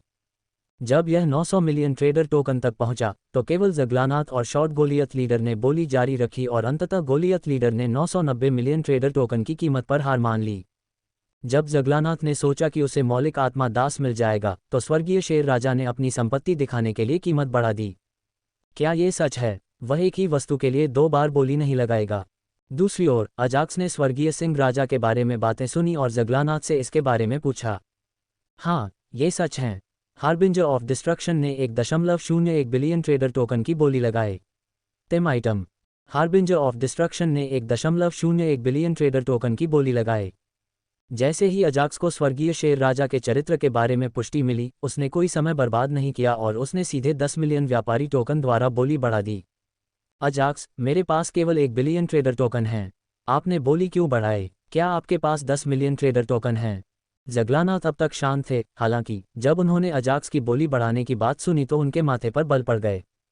दरअसल बात यह है कि जगलानाथ के खाते में केवल 900 मिलियन व्यापारी टोकन हैं और शेष 100 मिलियन व्यापारी टोकन के साथ उसने सोचा कि वह एक वस्तु बेच सकता है जिसे वह कुछ समय से देखने की योजना बना रहा था। उसे यकीन था कि उसे मुश्किल से 100 मिलियन ट्रेडर टोकन मिलेंगे। इसलिए उसे 1 बिलियन से ज़्यादा ट्रेडर टोकन की बोली लगाना थोड़ा जटिल लगा, क्योंकि वह उसे अन्य आइटम नहीं बेचना चाहता था क्योंकि उसे उनकी ज़रूरत थी। मेरे पास 100 मिलियन ट्रेडर टोकन हैं। आइए हम अपने फंड को एक साथ जमा करें। अजाक्स ने जगलानाथ को आश्वासन दिया कि उसके पास एलिमेंटल स्पिरिट स्लेव को खरीदने के लिए पर्याप्त धन है। ओह, जगलानाथ ने अपना सिर हिलाया। एक और नए व्यापारी ने बोली बढ़ा दी है। आज की नीलामी में बहुत सारे छिपे हुए काले घोड़े हैं। सुंदर सक्कुबस को उम्मीद नहीं थी कि 1 बिलियन ट्रेडर टोकन तक पहुंचने के बाद कीमत बढ़ जाएगी। इसलिए जब उसने अजाक्स की बोली सुनी तो वह उत्साहित मुस्कान बिखेरने लगी। 1.01 मिलियन ट्रेडर टोकन। एक बार, 2 बार। अचानक जगलानाथ ने 1.02 बिलियन ट्रेडर टोकन की बोली बढ़ा दी। इससे नीलामी घर में सभी लोग आश्चर्यचकित हो गए, हालांकि उनकी तुलना में अजाक्स अधिक आश्चर्यचकित था। क्या वह बोली क्यों बढ़ा रहा है? अजाक्स उलझन में था क्योंकि वह समझ नहीं पा रहा था कि जगलानाथ कीमत क्यों बढ़ाना चाहता था, हालांकि उसने कीमत नहीं बढ़ाई। जब तक एलिमेंटल स्पिरिट स्लेव अपने शरीर में मौजूद स्पिरिट मार्क से मुक्त हो जाता है, तब तक यह उसके लिए पर्याप्त है। अजाक्स के लिए यह नहीं चाहता था कि उसके और जगलानाथ के बीच एलिमेंटल स्पिरिट गुलाम खरीदा जाए, क्योंकि उसे एलिमेंटल स्पिरिट की दुनिया में वापस भेजने से पहले केवल एलिमेंटल स्पिरिट के अंदर के अनुबंध को हटाने की परवाह थी। 1.02 मिलियन ट्रेडर टोकन। एक बार, 2 बार और 3 बार। खूबसूरत सक्कोबस के चेहरे पर मुस्कान थी जब उसने एलिमेंटल स्पिरिट स्लेव के लिए नीलामी समाप्त होने से पहले ज़गलानाथ की कीमत 3 बार बताए। व्यापारी ज़गलानाथ को आज की नीलामी की पहली वस्तु मिली। ये घोषणा करने के बाद सुंदर सक्कुबस ने किसी भी चीज़ का इंतजार नहीं किया और वह नीलामी में अगली वस्तुओं की नीलामी करने लगी। मुझे उच्च स्तरीय व्यापारी के क्षेत्र में पहुंचने के लिए धन खर्च करने की आवश्यकता है। दूसरी ओर ज़गलानाथ ने अजाक्स के खिलाफ बोली लगाने का कारण बताया। Ads by pub future. भले ही वे एलिमेंटल स्पिरिट स्लेव हों, लेकिन आज की नीलामी में प्रवेश करने का ज़गलानाथ का मुख्य लक्ष्य व्यर्थ हो जाएगा यदि अजाक्स एलिमेंटल स्पिरिट स्लेव को खरीद लेता है। अगर वह उच्च स्तरीय व्यापारी के दायरे में चढ़ना चाहता था तो खर्च उसके खाते से होना चाहिए था। यह इतना आसान था और चूंकि अजाक्स के पास 100 मिलियन व्यापारी टोकन थे, इसलिए ज़गलानाथ को 10 मिलियन और व्यापारी टोकन खर्च करने में कोई आपत्ति नहीं थी। मुझे 20 मिलियन ट्रेडर टोकन ट्रांसफ़र कर दो, मैं जाकर भुगतान पूरा कर दूंगा। चूंकि उसके पास नीलामी घर में अन्य वस्तुएं खरीदने के लिए कोई पैसा नहीं बचा था, इसलिए ज़गलानाथ ने भुगतान पूरा करने का निर्णय लिया। बेशक वह अपनी सीट छोड़ने से पहले अजाक्स से 20 मिलियन ट्रेडर टोकन लेना नहीं भूले। मुझे उम्मीद है कि अगले 9 आइटमों में एक अच्छा लेकिन सस्ता आइटम होगा। 20 मिलियन व्यापारी टोकन को ज़गलानाथ को हस्तांतरित करने के बाद अजाक्स ने नीलामी पर ध्यान केंद्रित किया, हालांकि वह उन्हें खरीदने में असमर्थ था। वे या तो बहुत महंगे होंगे या बहुत सस्ते, लेकिन उसके लिए पूरी तरह से बेकार होंगे। इसके अलावा हालांकि कुछ महंगी वस्तुएं थीं जिनमें अजाक्स की रुचि थी, वह उन वस्तुओं के लिए अपने सामान्य विश्वकोर का त्याग करने के लिए तैयार नहीं था। ऐसा लगता है कि आज नीलामी में कोई वनस्पति सार नहीं है। नीलामी में अजाक्स को वास्तव में पौधे के सार की उम्मीद थी, हालांकि उसका भाग्य अच्छा नहीं था। समय बीतता गया और नीलामी की 10वीं और अंतिम वस्तु अंततः आ गई, जिससे नीलामी घर में सभी लोग उत्सुक और उत्साहित हो गए। आज की नीलामी की अंतिम वस्तु प्रसिद्ध विश्व विजेता संप्रदाय की है। सुंदर सक्कुबस ने वस्तु का खुलासा नहीं किया, इसके बजाय उसने वस्तु के विक्रेता के बारे में जानकारी बताई। क्या शब्द विजयी संप्रदाय, क्या वे अंततः वापस आ गए हैं? कितने साल हो गए? मुझे लगता है कि मैं पहले से ही जानता हूं कि नीलामी की अंतिम वस्तु क्या है। मैं भी यह जानता हूं। एक बार जब उन्हें पता चल गया कि विक्रेता कौन है, तो सभी प्रतिभागियों को पता चल गया कि अंतिम वस्तु क्या थी और सभी उत्साहित हो गए। मुझे आश्चर्य है कि क्या इस बार वे अपना व्यवसाय नियमित रूप से शुरू कर पाएंगे या नहीं। हर कोई केवल एक ही बात पर आश्चर्यचकित था कि क्या विश्व विजयी संप्रदाय विश्वकोर को लगातार बेच पाएगा या नहीं। क्या ये वही विश्व विजयी संप्रदाय है जो विश्व के कोर बेचता है? अन्य लोगों के विपरीत अजाक्स की भौहें थोड़ी सिकुड़ गईं और वह थोड़ा चिंतित हो गया। एकाधिकार वाले कारोबार में कौन प्रतिस्पर्धा करना चाहेगा? अगर दुनिया भर के कोर के लिए कोई दूसरा विक्रेता है, तो अजाक्स को अपने ग्राहकों को आकर्षित करने के लिए दुनिया भर के कोर को सस्ती कीमत पर बेचना पड़ा। जो भी हो, चूंकि मैंने पहले ही कुछ किसानों के साथ दीर्घकालिक अनुबंध कर लिया है, इसलिए चिंता करने की कोई जरूरत नहीं है। अनुबंध के अनुसार अजाक्स को उन्हें प्रति माह कम से कम एक विश्वकोर देना था और विश्वकोर की कुल संख्या 12 होनी चाहिए, जिसका अर्थ है कि वह उनके साथ 1 वर्ष तक व्यापार कर सकता था। रात के 9:34, जबकि वह 5 मौलिक मानव सम्राटों के साथ 1 वर्ष के बजाय 5 वर्षों तक व्यापार कर सकता था। इसलिए अजाक्स को ज़्यादा चिंता करने की जरूरत नहीं थी, क्योंकि वह हमेशा के लिए दुनिया के कोर बेचने वाला नहीं था। उसे बस कुछ धन जुटाने की जरूरत थी ताकि वह पौधों का सार और युद्धपोत खरीद सके, ताकि वह अन्य दुनियाओं की यात्रा कर सके और कुछ अन्य दुर्लभ खजानों को खरीद सके जो भविष्य में उसकी नज़र में आ सकते थे। नीलामी का अंतिम आइटम कोई और नहीं बल्कि विश्व विजेता संप्रदाय का हस्ताक्षर आइटम, एक विश्व कोर है और कोर का ग्रेड सामान्य ग्रेड है। शुरुआती कीमत 300 मिलियन व्यापारी टोकन है। इस सामान्य विश्व कोर की शुरुआती कीमत 300 मिलियन ट्रेडर टोकन है। सुंदर सक्कुबस ने नॉर्मल वर्ल्ड कोर की प्रारंभिक कीमत बताते समय अपनी आवाज़ ऊंची कर ली, जबकि वह प्रतिभागियों की प्रतिक्रिया का इंतजार कर रहा था। क्या शुरुआती कीमत पहले से ही 300 मिलियन ट्रेडर टोकन है? अजाक्स को आश्चर्य हुआ, क्योंकि उसने सामान्य विश्व कोर की शुरुआती कीमत इतनी अधिक होने की उम्मीद नहीं की थी। यदि शुरुआती कीमत 300 मिलियन ट्रेडर टोकन है, तो यह आसानी से 1 बिलियन का आंकड़ा छू लेगा, है ना? हालांकि वह सामान्य विश्वकोर उसका नहीं था, फिर भी अजाक्स उत्साहित होकर बड़बड़ा रहा था। 1 अरब व्यापारी टोकन। ज़गलानाथ एक शक्तिशाली साधक था, हालांकि उसके पास भी मुश्किल से 1 अरब व्यापारी टोकन थे। मेरे पास 5 सामान्य विश्वकोर हैं जो 5 बिलियन व्यापारी टोकन के बराबर हैं। जब अजाक्स ने अपने पास मौजूद 5 सामान्य विश्वकोर के समतुल्य मूल्य के बारे में सोचा तो उसके चेहरे पर हल्की सी मुस्कान आ गई। अब से मुझे इन मासिक नीलामियों को नहीं छोड़ना चाहिए, क्योंकि मुझे इन नीलामियों से बहुत कुछ सीखना है।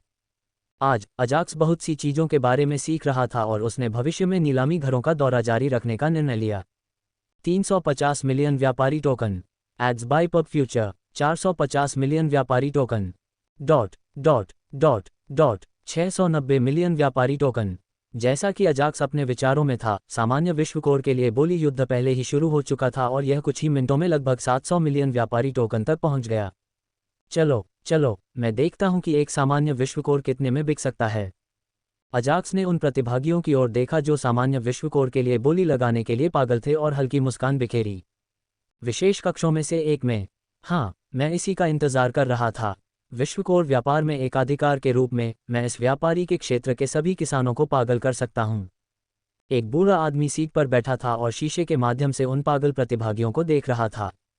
पिताजी, मुझे लगता है कि कुछ वर्षों के लिए ब्रेक लेने से ये साधक वास्तव में पागल हो गए हैं, क्योंकि उन्हें वर्षों के बाद पहली बार सामान्य विश्व कोर देखने को मिला है। पिता की रणनीति के कारण हम जल्द ही अपना पुराना गौरव वापस पा सकते हैं।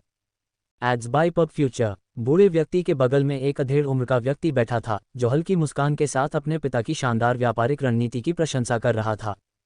पिता और पुत्र दोनों ने मन को शांति देने वाली चाय पीते समय कुछ अति सुंदर युद्ध पोशाक पहन रखी थी। अगर वह कमीना एरन न होता तो हम 100 साल पहले ही अपना गौरव वापस पा चुके होते। मुझे उम्मीद है कि इस बार इस ब्रह्मांड में नंबर 1 संप्रदाय बनने में कोई समस्या नहीं होगी। बूढ़े व्यक्ति ने जब आरोन का नाम लिया तो उसके चेहरे पर झुंझलाहट का भाव दिखाई दिया और इसके तुरंत बाद उसने इस बार अपने लक्ष्य तक पहुंचने का दृढ़ निश्चय कर लिया। पिताजी, चिंता मत करो, हम पहले से कहीं अधिक शक्तिशाली हैं। भले ही एरन नहीं, भले ही 10 एरन मौजूद हों, हम अब उन्हें आसानी से कुचल सकते हैं। अधेड़ उम्र के व्यक्ति ने अपने पिता को उत्तर देते हुए हंसते हुए पूछा, पिताजी, क्या आप बहुत ज़्यादा चिंतित नहीं हो रहे हैं? हमने पहले ही उसे पूरी तरह से कुचल दिया है, उसके भौतिक शरीर और आत्मा दोनों में से कुछ भी नहीं छोड़ा है। तुम क्या जानते हो मेरे प्यारे मूर्ख बेटे, उसे ब्रह्मांड का पसंदीदा बेटा यूं ही नहीं कहा जाता था। हर बार जब उसके पास जीवन था, मृत्यु की स्थिति में हर किसी ने सोचा कि वह मर जाएगा। हालांकि हम चमत्कारिक रूप से उन परिस्थितियों से बच जाते हैं और जीवित वापस आ जाते हैं। मैं अब भी इस बात पर यकीन नहीं कर पा रहा हूं कि हमने उसे इतनी आसानी से मार डाला। बूढ़े व्यक्ति ने अपने हृदय पर हाथ रखा और गंभीर स्वर में अपने बेटे को उत्तर दिया, मैं बहुत बूढ़ा हो गया हूं और यदि हम अपना पुराना गौरव पुनः प्राप्त नहीं कर पाए तो मैं अमर क्षेत्र में सफलता प्राप्त नहीं कर पाऊंगा। बूढ़ा आदमी गंभीर स्वर में बोलता रहा, पिछली बार मैंने शुरुआत में ही एरन को मारने के लिए अपनी पूरी ताकत का इस्तेमाल न करके गलती की थी। मैंने कठिन तरीके से सीखा है कि कभी कभी पूरी ताकत से एक कीड़े को मारना अनिवार्य होता है, अन्यथा वह कीड़ा एक विशालकाय जानवर में बदल सकता है जो हमें निगल सकता है। इसलिए यदि आप कभी भी किसी को हमारे रास्ते में आने की कोशिश करते हुए देखें, चाहे वह एक शिखर सम्राट क्षेत्र साधक हो या एक स्तर एक सैनिक क्षेत्र साधक हो, उसे पूरी ताकत से मार डालें। बूढ़े व्यक्ति ने अपने जीवन में की गई गलतियों से सीखे गए कुछ मूल्यवान सबक सिखाए। हाँ पिताजी, अधेड़ उम्र के व्यक्ति ने सहमति में अपना सिर हिलाया और आश्वासन दिया, मैं ये सुनिश्चित करूंगा कि कोई भी हमारे रास्ते में न आए। पिताजी, हर कोई भूल गया है कि हम वास्तव में कौन हैं और वे सोच रहे हैं कि हम दुनिया को सिर्फ कोर बेचने के लिए जाने जाते हैं। एक बार जब हम अपने अतीत के गौरव को पुनः प्राप्त कर लेंगे तो सुनिश्चित करें कि आप उन सभी को सबक सिखाएं जो हमें भूल गए हैं। बूढ़े आदमी ने अपने बेटे को आदेश देते हुए अपनी मुट्ठियां भींच लीं। 900 मिलियन व्यापारी टोकन। जब विश्व विजयी संप्रदाय के पिता पुत्र की जोड़ी विशेष कक्ष में बातचीत कर रही थी तो सामान्य विश्व कोर के लिए बोली जारी रही और अंततः ये 900 मिलियन व्यापारी टोकन तक पहुंच गई। क्या कोई है जो इससे भी ऊंची बोली लगाने को तैयार है? सक्कुबस ने चारों ओर देखा और विशेष कक्षों में बैठे प्रतिभागियों से पूछा। साथ ही वह अजाक्स की ओर भी देख रही थी, उम्मीद कर रही थी कि वह बोली बढ़ा देगा। इससे ठीक पहले अजाक्स ने 1.01 बिलियन ट्रेडर टोकन की बोली लगाई थी। हालांकि अंत में उसने आइटम नहीं खरीदा, इसलिए उसे उम्मीद थी कि वह बोली बढ़ाएगा। मुझे कोई दिलचस्पी नहीं है। अजाक्स ने अपने हाथ उचका दिए और कहा कि उसे इसमें कोई दिलचस्पी नहीं है, जिससे सक्कुबस निराश हो गया। वर्ल्ड कोर, मैं इसे 1 बिलियन ट्रेडर टोकन के लिए खरीदने को तैयार हूँ। मैं स्वर्गीय शेर राजा इस सामान्य में बहुत ज़्यादा दिलचस्पी रखता हूँ। अचानक स्वर्गीय शेर राजा ने 100 मिलियन व्यापारी टोकन द्वारा बोली बढ़ाकर खुद को दिखाया। क्या यही बात नीलामी को रोमांचक नहीं बनाती? चलो, क्या कोई ऐसा है जो हमारे कुख्यात स्वर्गीय शेर राजा से अधिक कीमत दे सकता है? 1.1 बिलियन व्यापारी टोकन। अचानक एक विशेष कक्ष से एक धीमी सी आवाज़ गूंजी जिसने नीलामी घर में मौजूद सभी लोगों को चौंका दिया। डेमन सम्राट के साथ सौदा 1.1 बिलियन ट्रेडर टोकन। क्या ये कुछ ज़्यादा ही खर्चीला नहीं है? वह केवल 10 मिलियन ट्रेडर टोकन ही जुटा सकते थे, हालांकि उन्होंने इसे 100 मिलियन ट्रेडर टोकन तक बढ़ा दिया। अरे चुप रहो, ये गोल्डन डेमन सम्राट है। भले ही वह एक उच्च स्तरीय व्यापारी है, लेकिन वह कभी कभी मध्य स्तरीय नीलामी घर में तत्व आत्मा दास जैसी कुछ अच्छी वस्तुएं रखता है। क्या वह स्वर्ण दानव सम्राट है? क्या आपको लगता है कि उसने मेरी बातें सुन ली और मुझे भविष्य में उसकी वस्तुएं खरीदने से ब्लैकलिस्ट कर दिया? चिंता मत करो, स्वर्ण दानव सम्राट को तुम्हारे जैसे तुच्छ निम्न स्तरीय सम्राट क्षेत्र साधक की परवाह नहीं है। सामान्य विश्व कोर की कीमत में अचानक वृद्धि सुनकर सभी प्रतिभागी आश्चर्यचकित हो गए और उस विशेष कक्ष की ओर देखने लगे जहां से यह आवाज आई थी। हमारे सबसे अमीर व्यापारियों में से एक ने आखिरकार नीलामी की आखिरी वस्तु के लिए बोली लगा दी है। मुझे नहीं लगता कि कोई भी उसके साथ प्रतिस्पर्धा कर सकेगा। गोल्डन डेमन सम्राट मध्यम स्तर के व्यापारियों के क्षेत्र में एक प्रसिद्ध व्यापारी था और कोई भी उसके खिलाफ नहीं जाना चाहता था। इसलिए जैसे ही उन्होंने सुना कि वह किसी वस्तु के लिए बोली लगा रहा है, किसी ने भी बोली लगाने की जहमत नहीं उठाई, क्योंकि गोल्डन डेमन सम्राट के बुरे पक्ष में जाना उनके लिए अच्छी बात नहीं थी। सुंदर सुकुबस ने अन्य प्रतिभागियों को स्वर्ण दानव सम्राट के खिलाफ बोली लगाने के लिए उकसाने की कोशिश की, हालांकि किसी ने भी बोली लगाने की जहमत नहीं उठाई, जिससे वह थोड़ी निराश हुई। कोई बात नहीं, उसने पहले ही बोली को 10 लाख ट्रेडर टोकन से बढ़ा दिया था। अगर उसने बोली नहीं लगाई होती तो मुझे संदेह है कि कीमत 1.01 बिलियन ट्रेडर टोकन पर अटकी होती। इसके अलावा इस सामान्य विश्व कोर ने अनुमानों को पीछे छोड़ दिया और इससे मिलने वाला कमीशन मुझे उच्च स्तरीय ट्रेडर के दायरे के करीब ले जाएगा। जब सुंदर सक्कुबस ने सामान्य विश्व कोर को बेचने से मिलने वाली औसत कीमत और कमीशन के बारे में सोचा तो वह बहुत खुश हुई। पिछली नीलामी में सामान्य विश्व कोर लगभग 500 मिलियन से 600 मिलियन व्यापारी टोकन के आसपास बेचे जाते थे और यह अधिकतम 800 मिलियन व्यापारी टोकन तक पहुंच गया था, और यह केवल एक बार था जहां उच्च स्तर के व्यापारियों में से किसी को वास्तव में उस सामान्य विश्व कोर की आवश्यकता थी।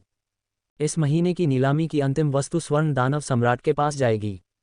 मंच से उतरकर जाने से पहले उन्होंने अंतिम आइटम के विजेता की घोषणा करने में कोई समय बर्बाद नहीं किया। वह स्वर्ण दानव सम्राट है। दूसरी ओर अजाक्स अपनी सीट पर बैठा रहा और उस विशेष कक्ष को देखता रहा जिसमें स्वर्ण दानव सम्राट बैठा हुआ था। अजाक्स को यकीन था कि यह वही गोल्डन डेमन सम्राट था जिसने अपनी सेना को बैंगनी पत्थर की दुनिया पर आक्रमण करने के लिए भेजा था। व्यापारी क्षेत्र में केवल निम्न स्तर के साधक ही अपनी पहचान को शक्तिशाली नामों या कुछ यादृच्छिक नामों से छिपाते हैं। हालांकि जब गोल्डन डेमन सम्राट और ब्लडलाइन सम्राट जैसे शक्तिशाली साधकों की बात आती है तो वे वास्तविक जीवन में अपने व्यापारी क्षेत्र की पहचान के रूप में सीधे अपनी उपाधियों का उपयोग करते हैं। ऐसा लगता है कि उसने नीलामी के माध्यम से मौलिक आत्माओं को बेचकर बहुत कुछ कमाया था।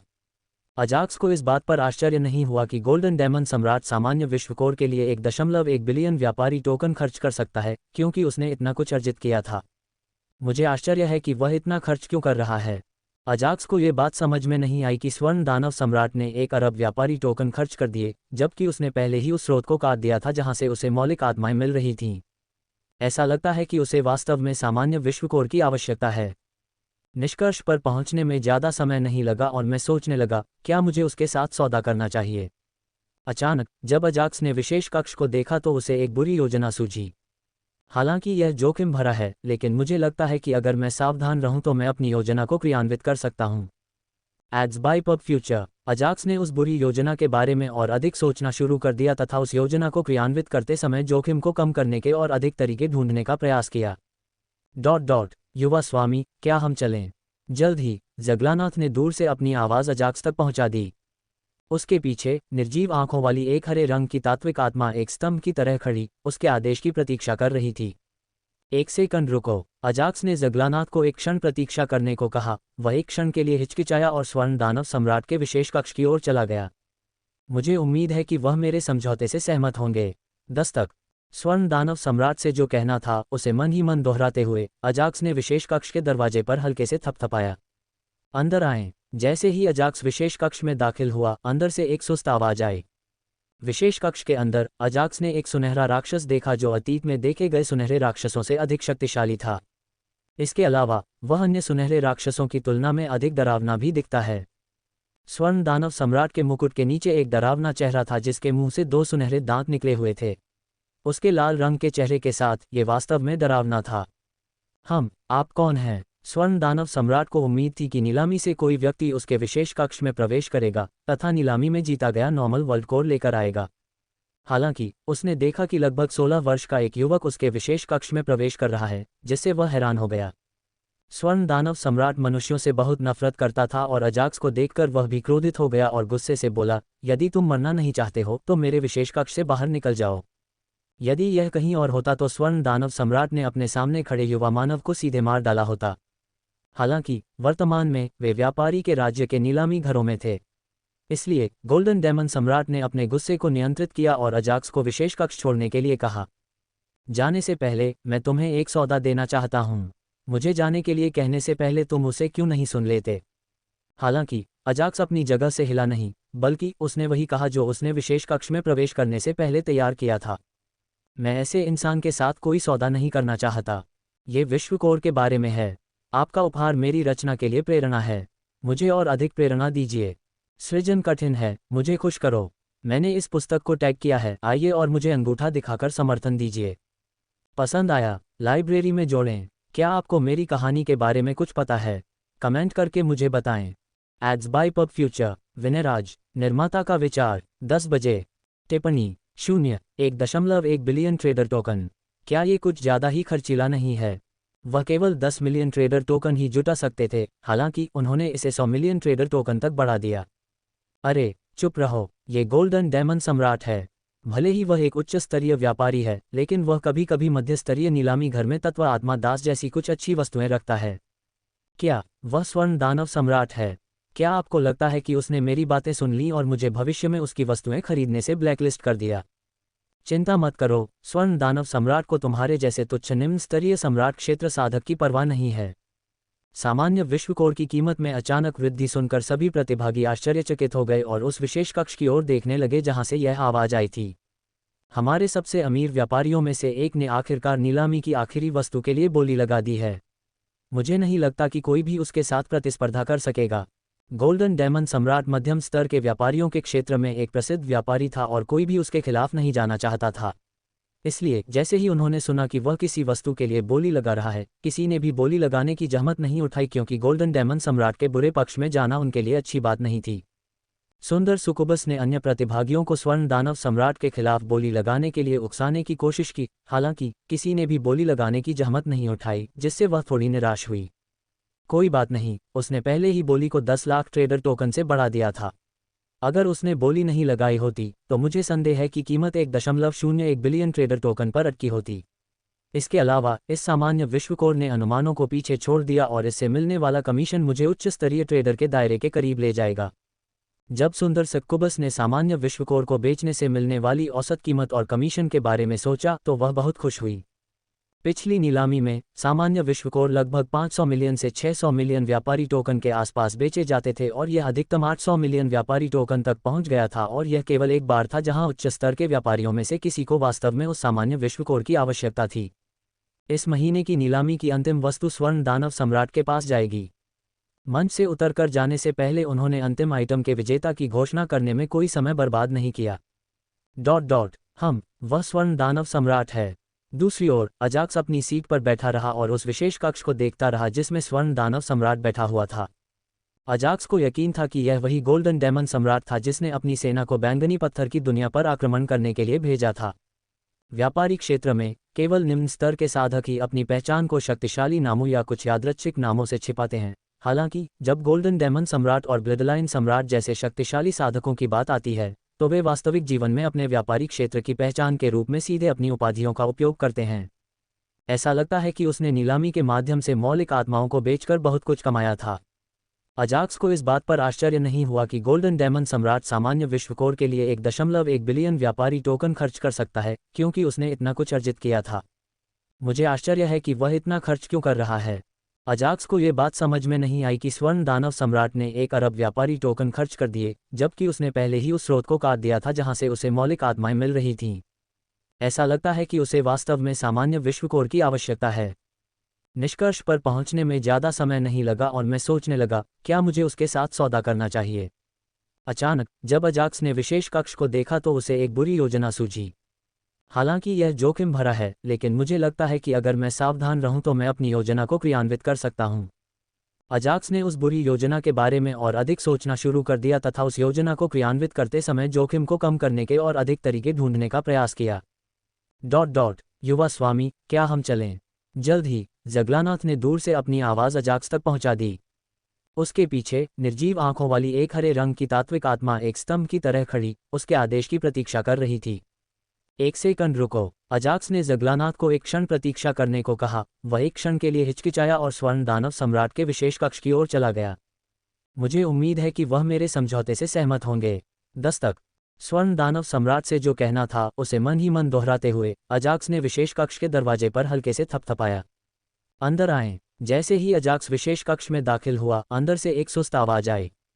विशेष कक्ष के अंदर अजाक्स ने एक सुनहरा राक्षस देखा जो अतीत में देखे गए सुनहरे राक्षसों से अधिक शक्तिशाली था। इसके अलावा वह अन्य सुनहरे राक्षसों की तुलना में अधिक डरावना भी दिखता है। स्वर्ण दानव सम्राट के मुकुट के नीचे एक डरावना चेहरा था जिसके मुंह से 2 सुनहरे दांत निकले हुए थे। उसके लाल रंग के चेहरे के साथ ये वास्तव में डरावना था। आप कौन हैं? स्वर्ण दानव सम्राट को उम्मीद थी कि नीलामी से कोई व्यक्ति उसके विशेष कक्ष में प्रवेश करेगा तथा नीलामी में जीता गया नॉर्मल वर्ल्ड कोर लेकर आएगा।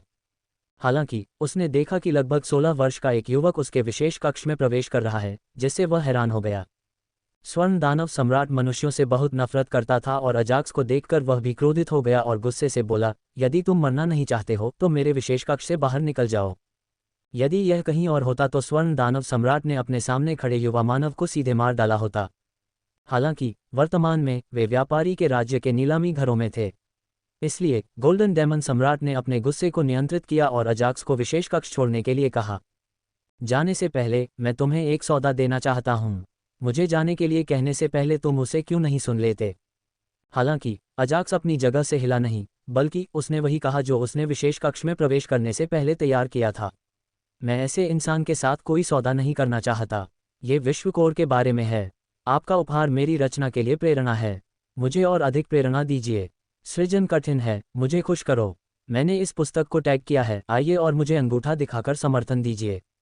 पसंद आया? लाइब्रेरी में जोड़ें। क्या आपको मेरी कहानी के बारे में कुछ पता है?